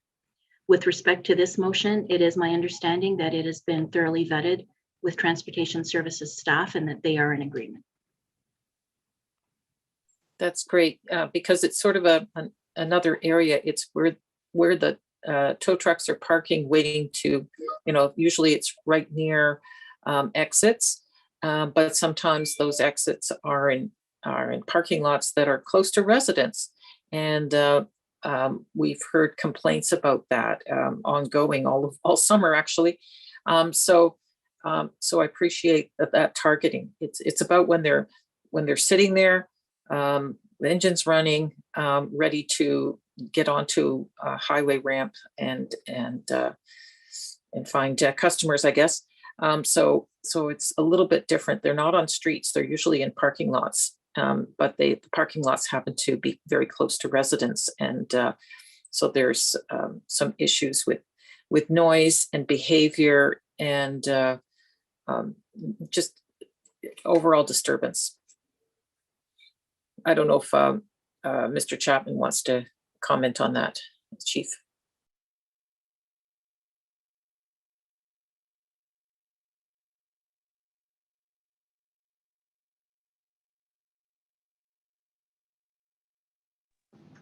Sorry, that's a challenge getting off mute there. Mr. Chair, yeah, I think Valerie's captured it very well. I think it's, this will give us the, an added ability to deal with non-compliant tow truck operators. We've dealt with situations where we have, where they've created their own staging area and where we try and, speak to these companies and have them move along. Not necessarily parking violations or idling violations. Those things we can deal with, but the prescribed provisions of this bylaw does require that they comply with all municipal bylaws. So this will give us some added authorities that we can deal with and apply conditions and such on their license if required. Thank you. Appreciate it. Councillor Santeri on the motion, please.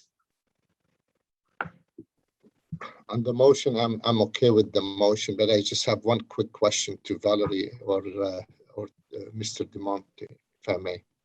Okay. Valerie, and forgive me, we should ask you that before. The licensing of the tow trucks is it's got to be Ontario plate only, right? And tow trucks from Quebec cannot operate in our city.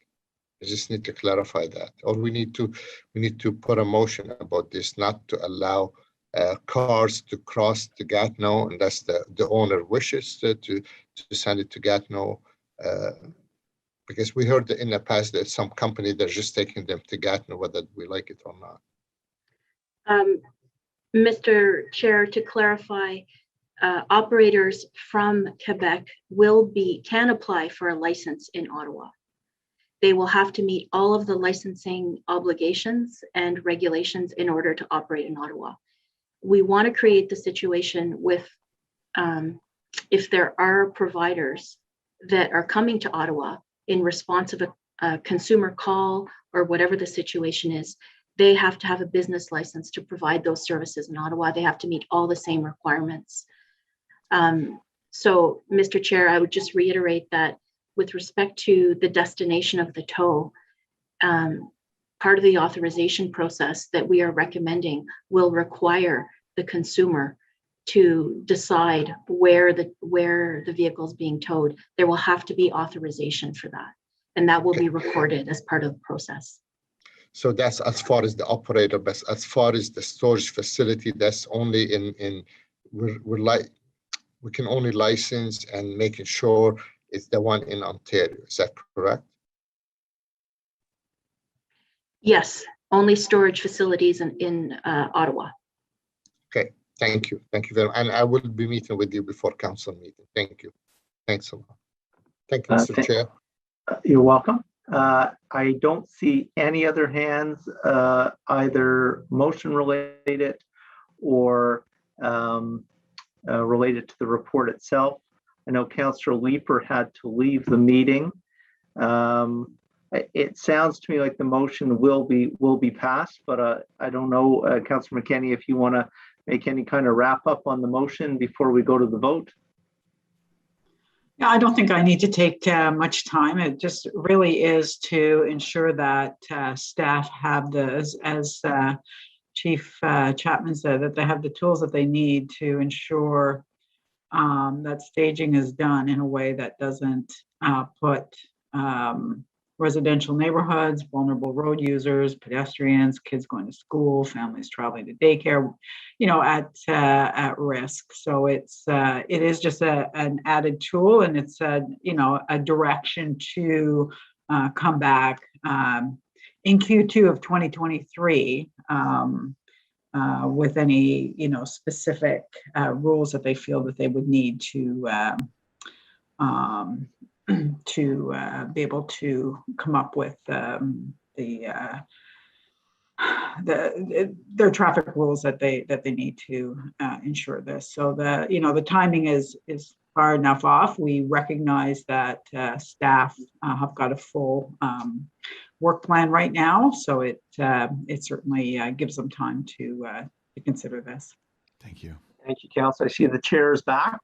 So I'll turn the meeting back over to him. We're just about to vote on the Leeper motion, Mr. Chair, and all questions and comments are finished on both the motion and the report. Thank you very much, Mr. Vice Chair. On the motion, is this motion carried? Carried. Carried. Carried. Carried. Thank you very much. And on the report as amended, is this report carried? Carried. Okay. Carried. Also carry on Councillor Kavanagh's motion. Oh, pardon me. I wasn't aware that there was a third on Councillor Kavanagh. No. Okay, fair. No, okay. I thought.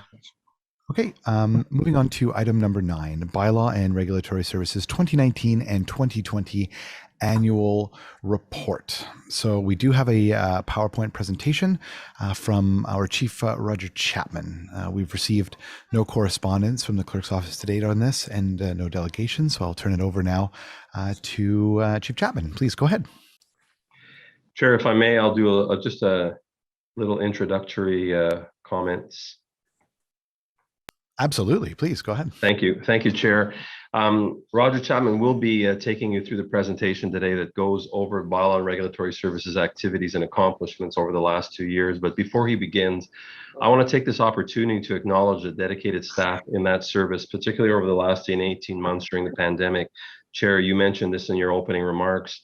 Bylaw has played an integral role in the city's COVID-19 response and has been looked to by other municipalities an example of best practices for COVID enforcement. And I saw Roger and his team while they were scrambling to adjust to new regulations on a regular basis over this provincial regulations and new responsibilities.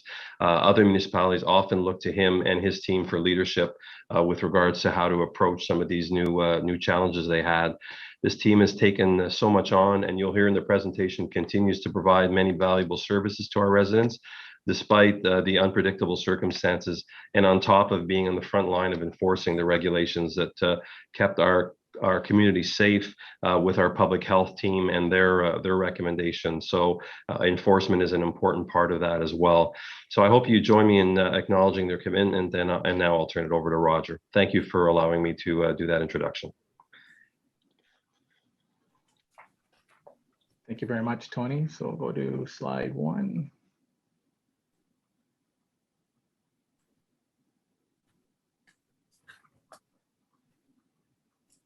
Thank you. Next slide. Thank you. So good morning, Chair and committee members, and thank you for this opportunity today to present our 2019 and 2020 annual report. In 2019, Bylaw and Regulatory Services enhanced existing and established new community education and outreach programs. BLRS has played an integral role in bylaw reviews and associated development of amendments to update various bylaws to align with the new legislation and address enforcement practices. In 2019, BLRS led or participated in strategic policy work, including the feasibility of the on-demand accessible taxi service, report on rental accommodation study and regulatory regime, licensing and regulations on payday loan establishments, harmonization of smoke-free bylaws, development of the 2019-2022 bylaw review work plan, and vehicle for hire accessibility fund allocation plan. Additionally, BLRS scoped and implemented a new platform for service requests and conducted extensive planning and testing through a pilot project. BLRS also co-chaired alongside with the Alcohol and Gaming Commission of Ontario, the Ottawa Compliance Project, focusing on the Byward Market area. Finally, in 2019, BLRS participated in over 60 community and council-related events, such as the Help Santa Toy Parade and the Wiggle Waggle Walkathon. Aside from COVID-19 enforcement in 2020, sorry, can we go to the next slide? So aside from COVID-19 enforcement in 2020, which I'll discuss in the next slide, BLRS began importing parking control calls into the new client relations management system, Dynamics 365. In 2020, in-person events were suspended due to COVID-19. However, BLRS participated in many events held virtually, such as the Ottawa Capital Pride Week. In 2020, BLRS also participated in strategic policy work, including the Byward Market right-of-way patio update, the rental housing bylaw management bylaw report, short-term rental bylaw, residential mural bylaw, and amendments to the smoking and vaping bylaw to address responsibilities of property owners of water pipe establishments. Next slide, please.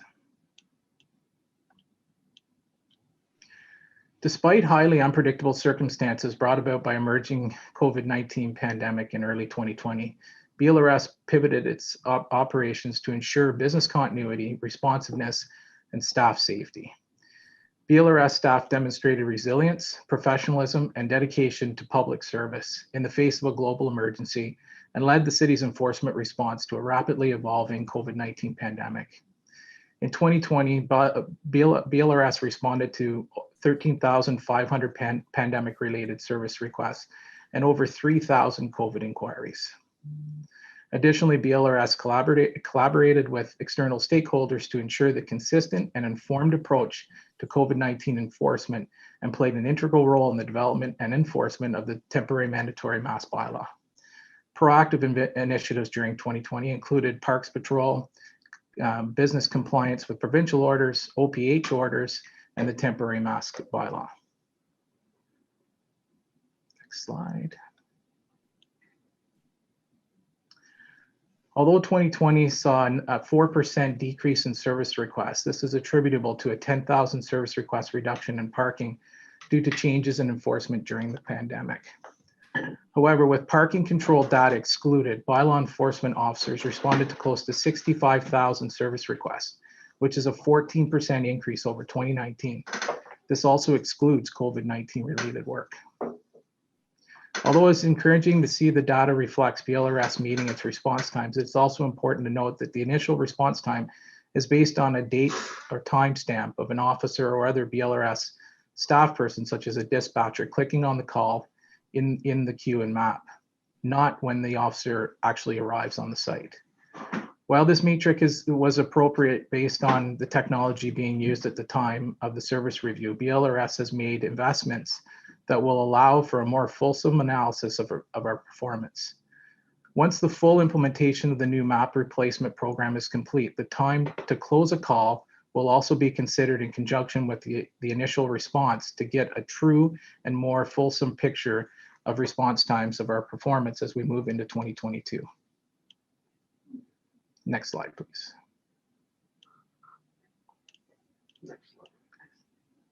Yeah, sorry, next slide. So it should be on slide 6. One more slide, please. Thank you.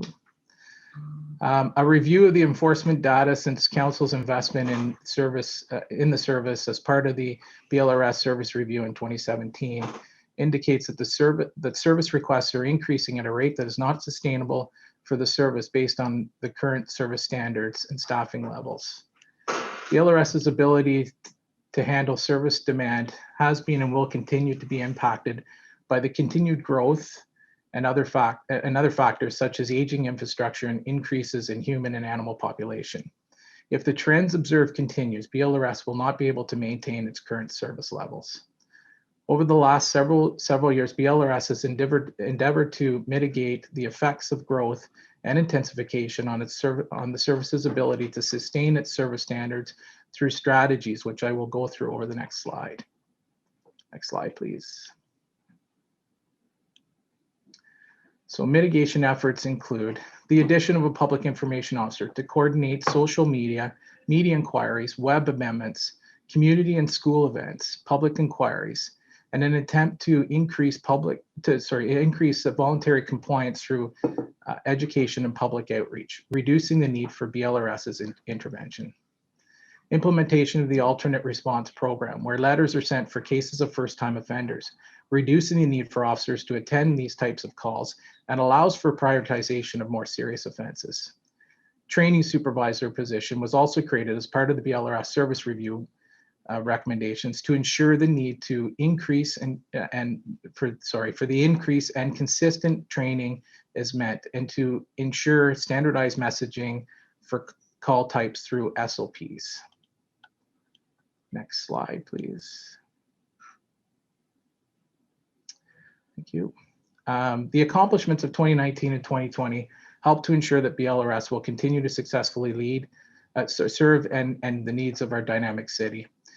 With the commitment and skills of our employees, BLRS remains dedicated to delivering the high quality service that the residents of Ottawa have come to expect. BLRS has shown leadership in the city and in the community during a rapidly evolving global pandemic. BLRS has endeavored to mitigate the effects of growth and intensification on its ability to sustain service standards through various strategies. Staff will continue to monitor the trends described in this report, consider further options to mitigate the increase in demand, and provide analysis on growth requirements or service level adjustments for Council's considerations as required. Thank you very much. Understanding, how cute and wonderful that event is. I've never seen somebody say "wiggle waggle walkathon" with a straight face. So well done on that, Roger, and thank you so much for your work on this report. We do have one motion on this item, so I'll allow Councillor Fleury to introduce that motion prior to questions for staff, and then we'll move on to Councillor Deans, who has some questions. So please go ahead, Councillor Fleury. Thank you, Mr. Chair. I wonder if Mark, our clerk, could put it on the screen.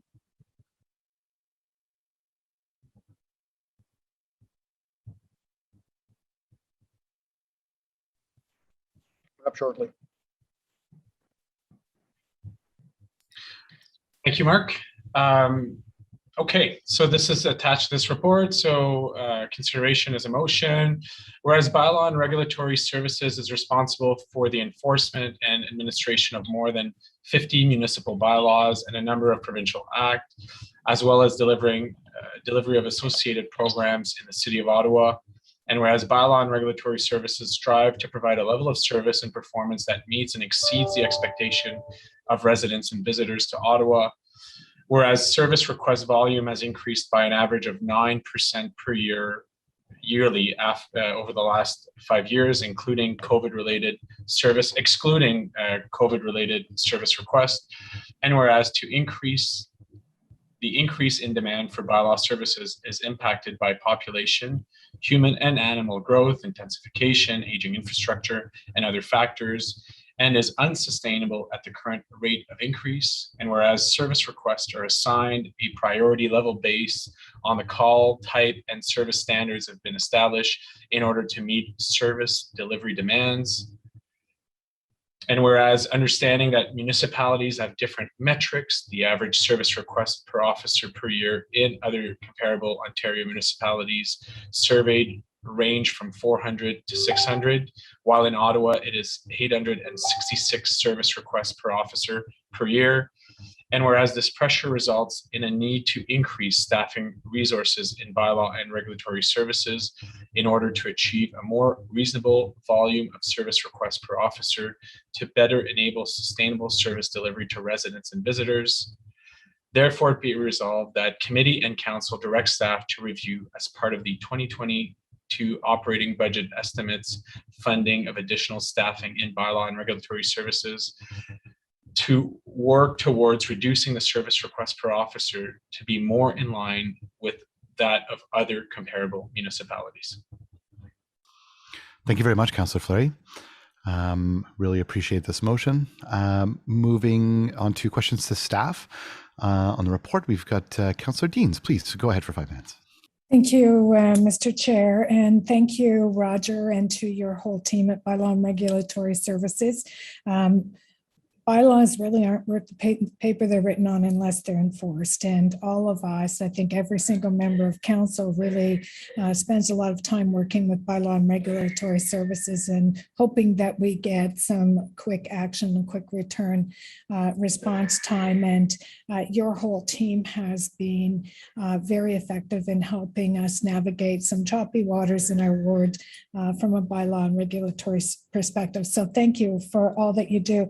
I have a specific question, then a comment. The specific question is around the new vaccine passport and how that, I was just had an opportunity when I was in my car yesterday to listen to a little bit of News Talk Radio, and they had a number of business owners on that they were talking to about their concerns around enforcement and their expectations that this might get a little choppy in the weeks ahead. And I wonder what preparation has been made to address calls for service regarding the vaccine passport. Mr. Chair, thank you, Councillor, for the question. I can say that we just received the regulations earlier this week, so the team is still in the review process and informing our own staff about what the regulations are and what the requirements are. I can also tell you that we have a meeting set up for Friday morning, for tomorrow morning, with the BIAs to try and inform them and engage in a question and answer period as well, so that we can try and address some of their concerns before the regulations come into effect. Quite honestly, we're surprised that the regulations are such that they are. It's very basic. I think it's when you're talking about restaurants, it's indoors only. Inside some of the sports facilities and such, the passport's required.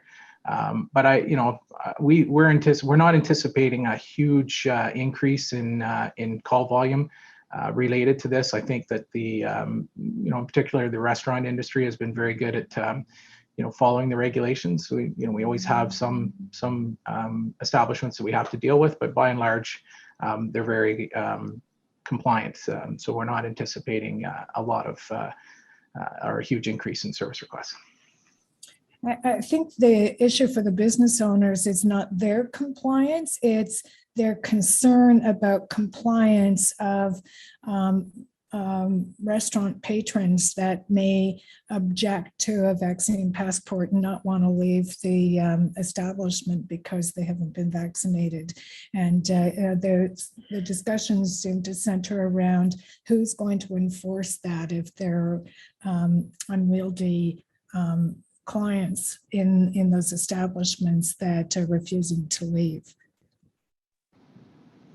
Mr. Chair, thank you, Councillor.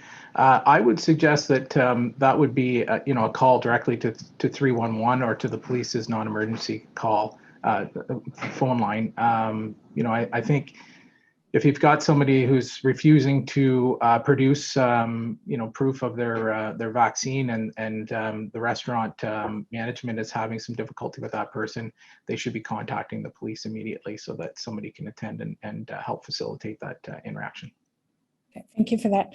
I appreciated your discussion in your presentation about the mitigation measures that Bylaw services have put into place. And I think that's obviously a great strategy, but I also welcome Councillor Fleury's motion because I'm very aware of the workload that Bylaw and regulatory services have and the needs that the demands on your time. We all depend on you very much. So am I correct in understanding that the call volume over the past 5 years has increased by 9% annually? So 45% call volume increase over 5 years? Yeah, Mr. Chair, again, thank you, Councillor. To be precise, we've experienced a 32.8% increase over the last 5 years. So on average, 9% per year increase. Okay, and in terms of increase in staffing positions, have you had any?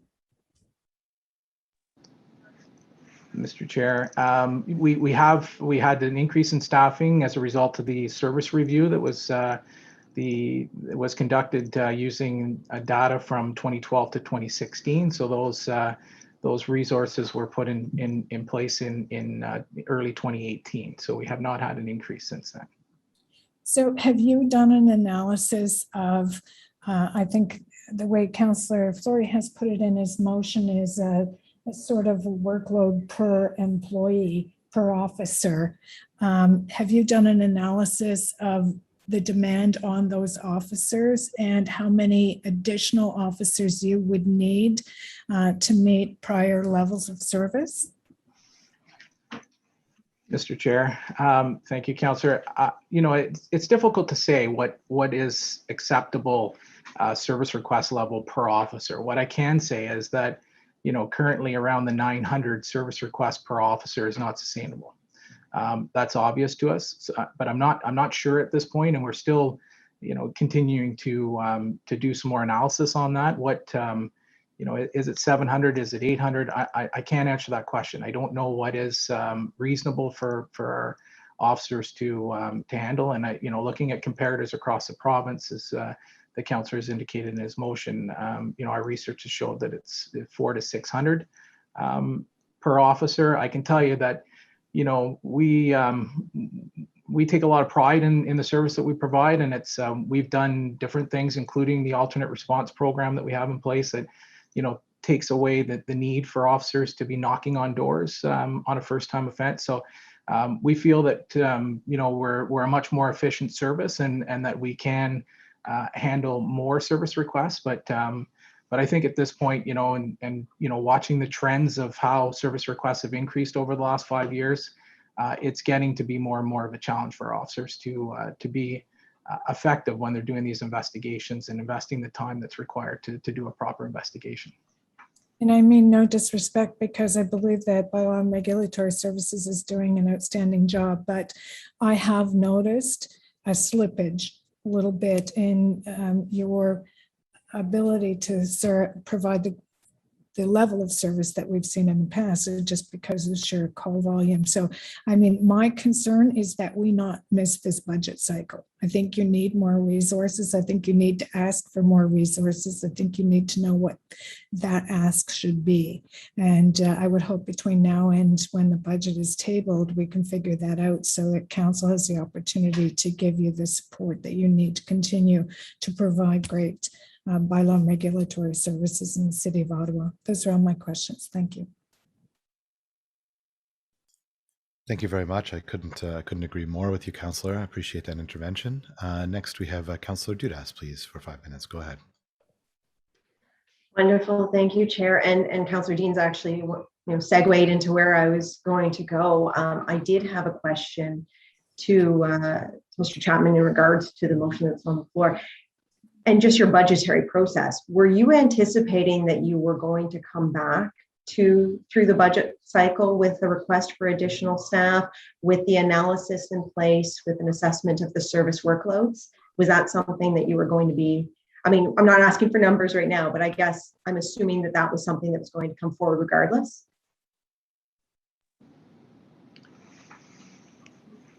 Thank you, Mr. Chair. Thank you, Councillor, for the question.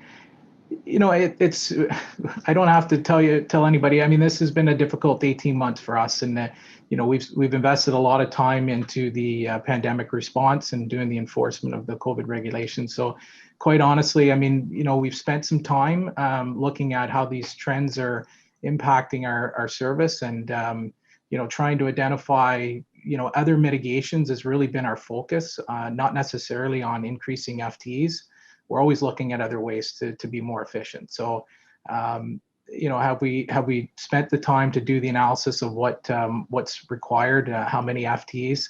I can't answer that question today. I can say that that work will start, and we will provide something between now and the budget process, given the motion. Okay, because I can say that your staff and you have been absolutely phenomenal. You were phenomenal before the pandemic. You've been absolutely amazing with the resources and the workload that you've had to endure, and the constant in changing regulations and adapting to them. My only thought, though, is as we head into the budget cycle, there's many competing interests. And while I do completely agree that I think that adding more resources to your team is likely where we're going to end up, I like to have all the information in front of us as to how we're going to pay for it, where's that going to come from, what they'll be assigned to do, and how that will improve the situation for your team, but also for the service levels. So I'm leaning towards supporting this motion because I do like the notion of it, but I guess I'm wondering, my question then is, were you going to do the work that was being directed in this motion regardless? Will this change the outcome of what you were going to propose as part of your budget report, request, proposition? Thank you, Mr. Chair. Thank you, Councillor. Yes, I mean, it's part of the process. I mean, there are asks. There's discussion that has to still take place. I mean, there's only a finite number of or amount of money. We wouldn't bring forward a request for FTEs without identifying a source, a funding source for those FTEs. So that would be part of the consideration that we would, we'll work with finance. If we're bringing forward and ask for FTEs, we'll include a funding source for that. I'm absolutely pleased to hear that. And I knew you would say that. So thank you, because once again, I always want to make sure that we're making the right decisions. And I know that your team definitely needs the support, and it may end up being more bodies, but I very much appreciate the work that you've done with the bodies that you've had. And once again, they've been absolutely phenomenal throughout all this. So hats off to you, and hats off to your team. Thank you very much, Jeff. Thank you. I've never seen a team be more effective at self-funding FTEs. So I think that, Roger, you'll come up with a good plan here. Councillor Fleury, please, for 5 minutes. Thank you, colleagues, and thank you, Roger. I want, for those who might not know, I'm one of the communities that relies most heavily on bylaw. When you look at the call volume, it's not driven by me, it is driven by residents, it's driven by business complaints. So I do want to recognize that and acknowledge that for committee's interest. And I do want to thank Roger, beginning by just the COVID response. I know, Vera and OPH has done tremendous work. The day-to-day operators and supporting of those inconsistent directives by the province has been Roger and his team. So really tip my hat off to all the COVID response. Now turning my head to our responsibility, council and committee has passed bylaws, and we pass those bylaws for reasons. We want to make sure they're applicable. We want to make sure we protect livability and the various standards that are established. So Roger, my question is more for public interest. So I used your data in your report relating to the volume of call per officers. Can you give us a sense of what is a reasonable service level to service requests per officer, in your humble opinion, for your team?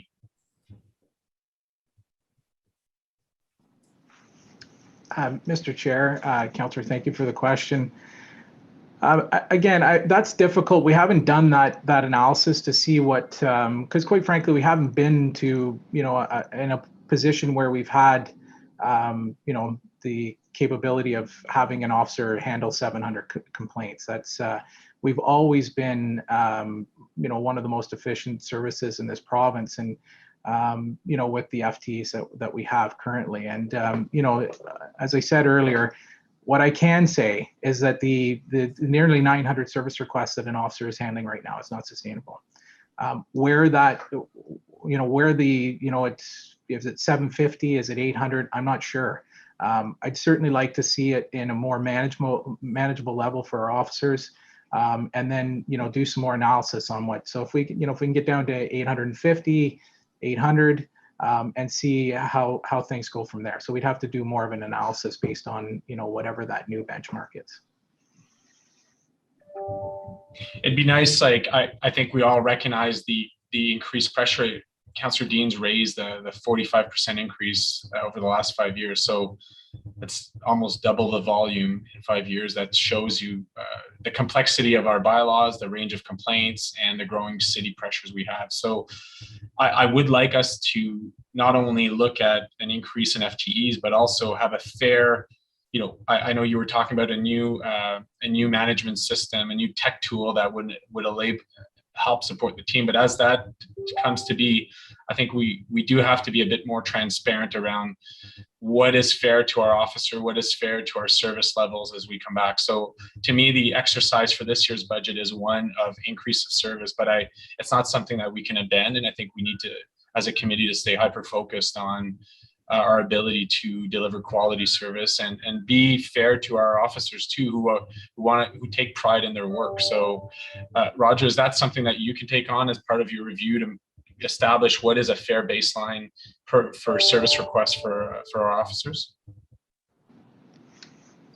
Mr. Chair, yes, absolutely. That's our intent. And again, also taking into consideration some of the other mitigation strategies that we have and some of the other projects that we have. I mean, technology is not always the solution, but certainly enhances our ability to handle more service requests. And that's, I go back to the alternate response program, our dispatch modernization project that we have underway. as well as the map replacement will certainly help with our performance management as well, and our abilities to monitor performance. Thank you, Roger. If you could convey our thanks to officers on the ground who've not only pivoted to respond to all the COVID stuff, but continued to do our diligence. I know for some in the media, they love to focus on the parking and parking tickets. I'm focused on everything else Bylaw does, because it's really meaningful to keep our communities with a high quality of life. So thank you. Thank you. Thank you, Councillor Fleury. Do we have any further questions to staff on this for the motion? Councillor Fleury, do you want to wrap up on the motion? No, you're good. Any further questions to staff? Okay, on the Fleury motion, does anyone want to call yeas and nays, or can we say carried? Carried. Carried. Good. All right, wonderful. Okay, and on this report, is it received and carried as it's going to council? So received and carried? Received and carried. Received and carried. Wonderful. Thank you, everyone. Thank you for the excellent questions as well. Thank you, Roger, and to your team as well. Item number 10, Crime Prevention Ottawa Annual Action Report 2020. We have a PowerPoint presentation from Nancy Worsfold, and Councillor Deans will present if required as well. Over to you two. Please go ahead. Well, thank you very much, Mr. Chair, and good morning again, colleagues. Nancy and I are here to present the Crime Prevention Ottawa Annual Report for 2020. 2020 was a challenging year with the onset of the pandemic and social upheavals and demands for social justice following the murder of George Floyd in the United States and other events that have led to the defund police movement. As chair of the Crime Prevention Ottawa Board, I'm proud of how our small but nimble team has contributed to community safety through the pandemic with projects such as Unsafe at Home Ottawa, which is a text and chat helpline for those caught at home in abusive relationships. Our funding and partnership building was key in launching this program that has since expanded with the securing of provincial funding. Shine Youth Arts microgrants to promote a safe and meaningful youth engagement. This is a program for youth that provides grants for unique and artful projects. CPO has also pivoted quickly to the online environment and hosted more events than usual, actually doubling our participation over 2019 levels. Perhaps the most important work that CPO embarked upon this year has been our renewed strategic plan. We have undertaken a process of adaptation and renewal in response to our changing landscape. We are seeking to address evolving issues and stakeholder relationships as we move forward through and past the pandemic. A central part of our new approach will be engaging the board in new explorations regarding equity, diversity, and inclusion, as well as harnessing the strength of the board for key projects and advocacy. I'll now hand it over to our Executive Director, Nancy Worsfold, to take us briefly through the details of the strategic plan. Nancy. Thank you, Councillor Deans and Chair Luloff. Mark, I would ask that you put our slides up.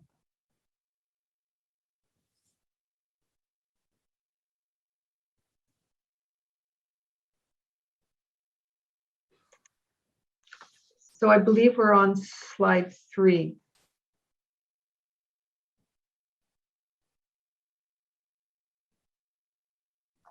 Thank you. During the strategic planning discussions, it became clear that our board's vision for our work is broad and that our 2006 mission statement, which focused on crime reduction, did not reflect a great deal of our current work, which has a broader vision of community safety. So the board adopted a new mission to contribute to crime prevention and enhanced community safety and well-being in Ottawa through evidence-informed initiatives. Next slide. For many years, CPO's priorities have been listed as youth, neighborhoods, and gender-based violence. Our work on home takeovers, for example, or the CODA Committee, Connecting on Disability and Abuse, never fit those pillars, so we have articulated a fourth priority, vulnerable adults.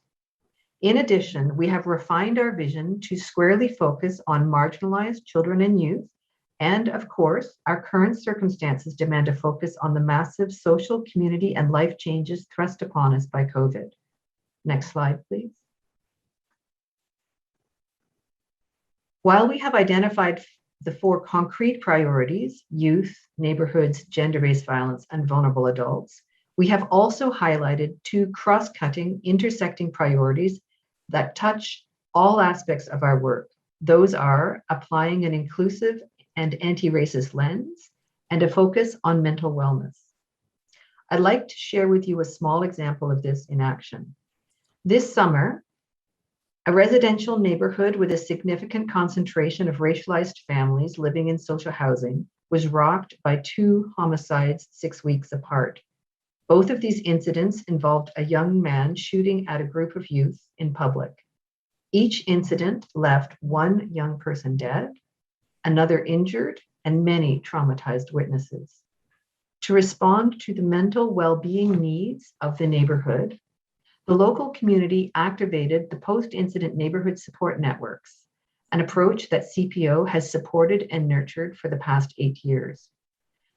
The response sought to mitigate the worst of the trauma for the neighborhood and to promote healing as a community. In addition, CPO funded the local community resource center to co-create a youth strategy with neighborhood youth to increase their health, safety, and well-being. While there are no quick fixes or easy solutions, we firmly believe that by empowering racialized and marginalized youth, by working alongside them, we will produce a strategy that is meaningful, relevant, and effective. Next slide, please. In response to the social injustices that have been highlighted in the past year, our board has embarked on deep conversations about how to build and rebuild relationships and healing. We have the right people to achieve these goals as we have wide and diverse representation of leadership from across our city in areas of health, housing, police, youth and social services, and the community. One concrete step approved by our board at our meeting earlier this week is to undertake a diversity audit of our own organization in order to identify our strengths and our gaps. Next slide, please. CPO is proud of our work and our focus on ongoing evaluation. We analyze the evaluations of our events, our grants, and seek to continually renew our work. We pride ourselves on being nimble while respecting the need for ongoing dialogue to bring our board and our partners along together. Our projects seek to build awareness, enhance partnerships, and develop skills. In short, we seek to build the capacity of our partners, our neighborhoods, and ultimately our whole community to address community safety and to address these issues collaboratively, together, across all our many differences. Next slide. Thank you. Thank you very much.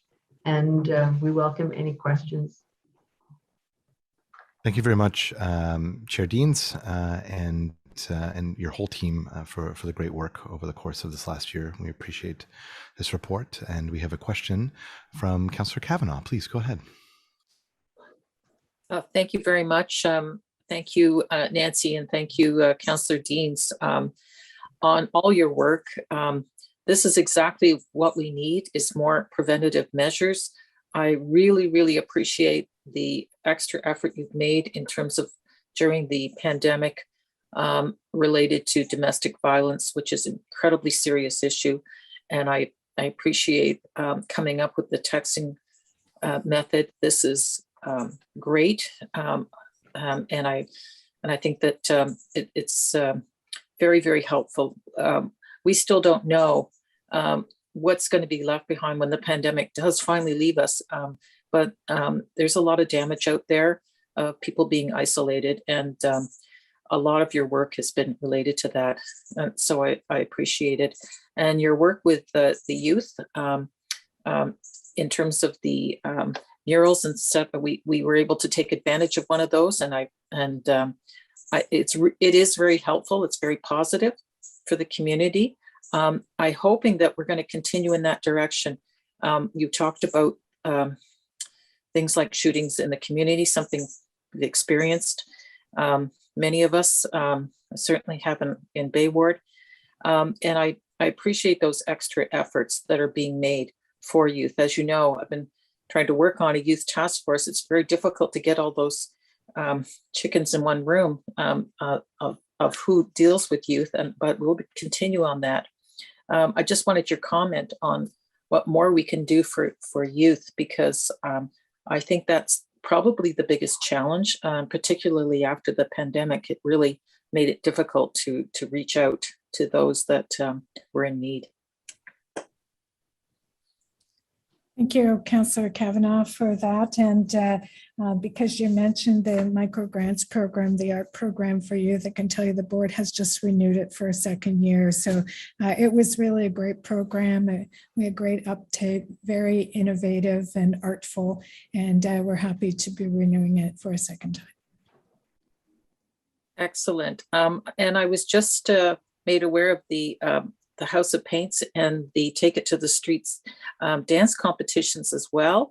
That is fantastic. I know it's not been CPO, but I would ask you to consider looking at that as well in terms of arts. It was recently done, and I thank Councillor Leeper, who's not here at the moment, but for being part of it. But it brought youth out and was very positive, low cost in terms of bang for your buck, but it was a dance competition, and they did it right outside of Britannia Woods, as it turned out, in Britannia Park. But that kind of efforts kind of fits in that same idea with the murals. It reaches out and grabs people's interests and inspires, very much inspires. So I'd love to see more of that. So just a thought, because House of Paint was involved with that, and the NAC. So I would urge you to look at that as well. But those programs are worth their weight in gold. We have to continue to do these methods to reach out to those who wouldn't have an opportunity otherwise. So, but thank you for your ongoing great work. Thank you. Thank you very much. Vice Chair Eglai, please go ahead. Yeah, this is more a comment than a question, building on what Councillor Kavanagh just said. I see Dan Chenier is on the line. This will ring a bell for him as well, I think. But my very first job with the City of Ottawa wasn't actually as a city councillor, but it was with a pilot project that I believe was under Dan Chenier's umbrella, because Dan has been here forever, as everyone knows, called the Mobile Youth Unit. And just to show you how old it was for some of us in the room, informally, we were referred to as the Mod Squad. And we were a number of university students that were deployed in the Rideau Centre market area to do the type of thing that Councillor Kavanagh was talking about. We organized breakdance competitions with the youth there. We partnered with Shea 106 radio station for a lip sync competition. And the winners got to film a video, which was shown on, again, showing my age, on CHRO, their Saturday video countdown show that they had. All which to say, these things can be done. They can be done on, with I think a minimum amount of dollars, if you've got the community behind you to do it. And they're not new ideas, but I think they're tried and true ideas. And part of what we need to continue to do is find diversions for youth, find things for youth to do that are constructive and give opportunity and feed into things that they're interested in and that they take pride in. So I know that's a lot of the work that you do, Nancy and Councillor Deans. I know certainly I've had a number of the mural projects, for example, in my ward. I think of Tanglewood and Parkwood Hills. Both have been hugely successful with the young people there. Great engagement with them. They take pride every time they go by and they see what they've done. The one in Tanglewood, we coupled up with a community garden project, so it's almost like a tangled garden kind of look that's there. So yeah, I want to thank you for the work you do. I know you're small but mighty, and just words of encouragement to keep on going the way you're going, because you're doing good work. It's appreciated. Thank you. I think that a young Councillor Cherney may have actually won one of those breakdancing competitions when he was Grandmaster T. Thank you very much. Do we have any further questions to staff on that? Okay, seeing none. So we are being asked now to receive this report for information and to approve the following updated mission statement for crime prevention Ottawa as described in the report, to contribute to crime prevention and enhance community safety and well-being in Ottawa through collaborative, evidence-informed initiatives. Is this report carried and is this report received and this motion carried? Received and carried? Received, carried. Thank you very much, everyone. Okay, we are moving on to Community and Social Services Department, grants and contributions reaffirmation, essential health and social supports and supports in social housing programs. We have Donna Gray with us. Donna, do you want to make a brief presentation, or should we proceed to questions regarding this affirmation? Thank you, Mr. Chair. I think this is, regular housekeeping for us. It's just affirmation that these programs, as parts of our grants and contribution policy, that Council continues to endorse and support the delivery of these programs. So it is very much just a housekeeping report. Do we have any questions to staff on this report? Seeing none, is this report carried? Carried. Carried. Carried. Okay. We have no in-camera items, but I do recall that Councillor Fleury wanted to speak on an item on one of the inquiries. So we'll just get to that very quickly. So we've received a memo that's listed in the agenda. Oops, sorry, I left my timer running here. We have information previously distributed, which is the use of delegated authority during 2020 by the Community and Social Services Department. We have no notices of motion. So, Mr. Councillor Fleury, if you want to ask your questions on your inquiry, please go ahead, which has been lifted. Thank you, Mr. Chair. Maybe I could give Donna and I don't know if Lila has joined us, but the responses to the inquiry has evolved. I guess there's been changes since the official reporting in writing. So I don't know if it'd be for the record. I know we have residents and both BIAs who are quite interested in the city's response to the situation. So I don't know if it's appropriate to ask if Donna or Lila would have an update from what's been submitted in writing. And if not, I do have a few questions. Thank you, Mr. Chair. I'd be happy to provide the first kind of overview, and then if there's additional more detailed questions, the Associate General Manager, Lila, who's been tasked with leading some of the coordination of the services in the market, can respond. But the inquiry and the response today in front of you was really around how do we mobilize the gaps that the ward councillor has identified in the byward market, and what additional resources and supports we could bring to bear within the city services. And a big piece of that, as we can see in the work that the report says, is really enhancing, using some temporary funds to enhance our outreach services in the market, improve our coordination of the services in the market, because there are multiple agencies that are providing social services and outreach services in the market. And also to look at what we're seeing as the impact of COVID, really enhancing spaces where people can get that sense of connection and support to be able to address some of the challenges that they've been facing, who are individuals who are living and experiencing homelessness, get support in areas where some of the services have been impacted by COVID. And so in that, we're continuing to maintain our respite centers that have been opened as a result of COVID. And we have supported a really innovative and unique approach to providing supports in the market around homelessness to ensure that the mental health supports and housing and social assistance wraparound supports are provided. And that's the open air drop-in center that we have created in the market with Shepherds of Good Hope. And that really is the starting of the first phase of what we're hoping as that facility gets built, the day program that has been supported with our homelessness and rapid housing money, that wraparound model will move from what we're seeing as an open area into a permanent center of support in the market.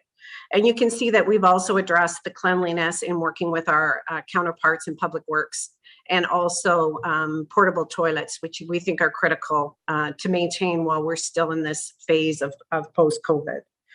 We've also convened with Ottawa Public Health and have been working on the mental health, which has really been seen as a primary gap in supports in our community, as mental health resources and supports, primarily in the market for individuals who have been experiencing homelessness. And Ottawa Public Health, in their report to the board, recent report to the board, has a number of recommendations really enhancing some of the issues that in the market around safe supply, targeted mental health strategies, and outreach and integration. We really are supportive of the work that the board is doing in terms of advancing and convening around mental health.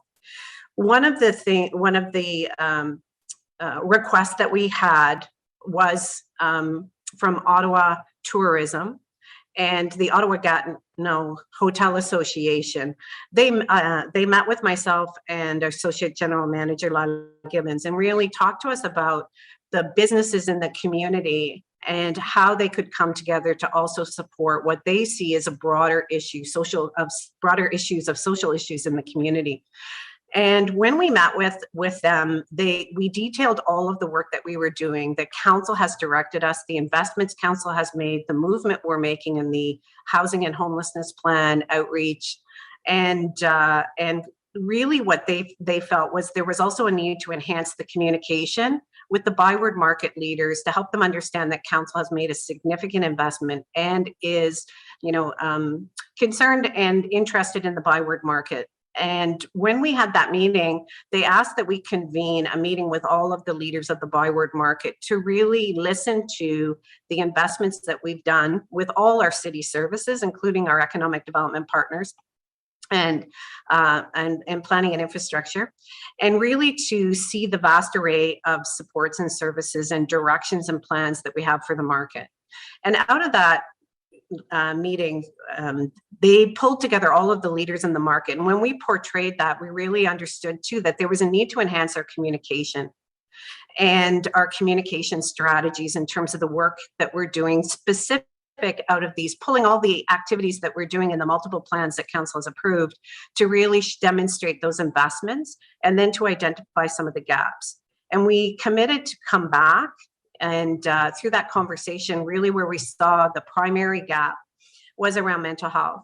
And how could we take that and work with the community mental health players and individuals in the community and mental health in the downward or the Byward market, and really looked at how we could bring clinical and other supports into the Byward market. And we've really taken that away as an action item to work both with Ottawa Public Health, Ottawa Inner City Health, Canadian Mental Health Association, and other partners to really say, how do we fill that gap? And we have, as we're moving forward, a mental health guiding council. And I think, the efforts of this work fit nicely under that council as we really start to look at the investments moving forward. So I think in summary, what I can say is that where we've advanced is, I think, is having a clear understanding with the ward councillor, Councillor Fleury, and understanding some of the issues. And then how are we mobilizing collectively and coordinating our city response, but also those that other community agencies and health supports that we feel need to be coordinated to come in and really do an effective response in the market.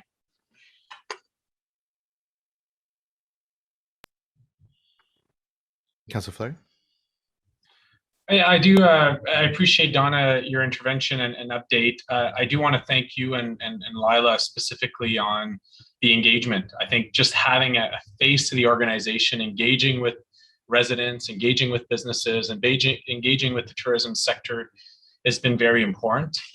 As you know, and you were there, we've had a recent meeting called by the mayor with the city manager and the chief of police. And there's also the Carleton University study that's going on through the neighborhood resource team. There's a leadership table we're creating. So there's a number of table. I would hope that we can streamline some of those conversations to make sure that they're happening in coordination. For the record purposes, Mr. Chair, I'll just highlight what I would like to see based on what I've heard from businesses and residents. So it is no surprise to anyone, because of the concentration of services, because of the opioid crisis, because of the housing crisis we're faced with, that there are severe mental health and addictions and housing challenges in our area. The business community and residents are just tired of calling because they'd be on the phone all day reporting these. And there's been demonstration of system gaps, which Donna is and her team's responding partly. What the community is clearly asking is for coordinated city-led on-the-ground outreach services, as we've done with the respite, but in a more mobile on-the-ground efforts in the area. And the area for us is more broadly, it's not just Byward, it includes Rideau Street and the broader segment, because we don't want to push problems in or out of another area. So I know, and I want to thank social services, public health, and others to working together. I know we want to get there, so appreciate, one step before we could start running. So, but we need to get there. The other one is we really need increase in safe supply, and we've heard that very directly, that the opioid crisis is real, and the addictions challenges we face. There are harm reduction approaches that have shown to work, and right now we're seeing the provincial and federal government throwing the ball at each other, but we really need to see investments. And then obviously, as we've approved at this committee, housing initiative, we gotta be hyper focused on the delivery of those efforts, specifically for housing.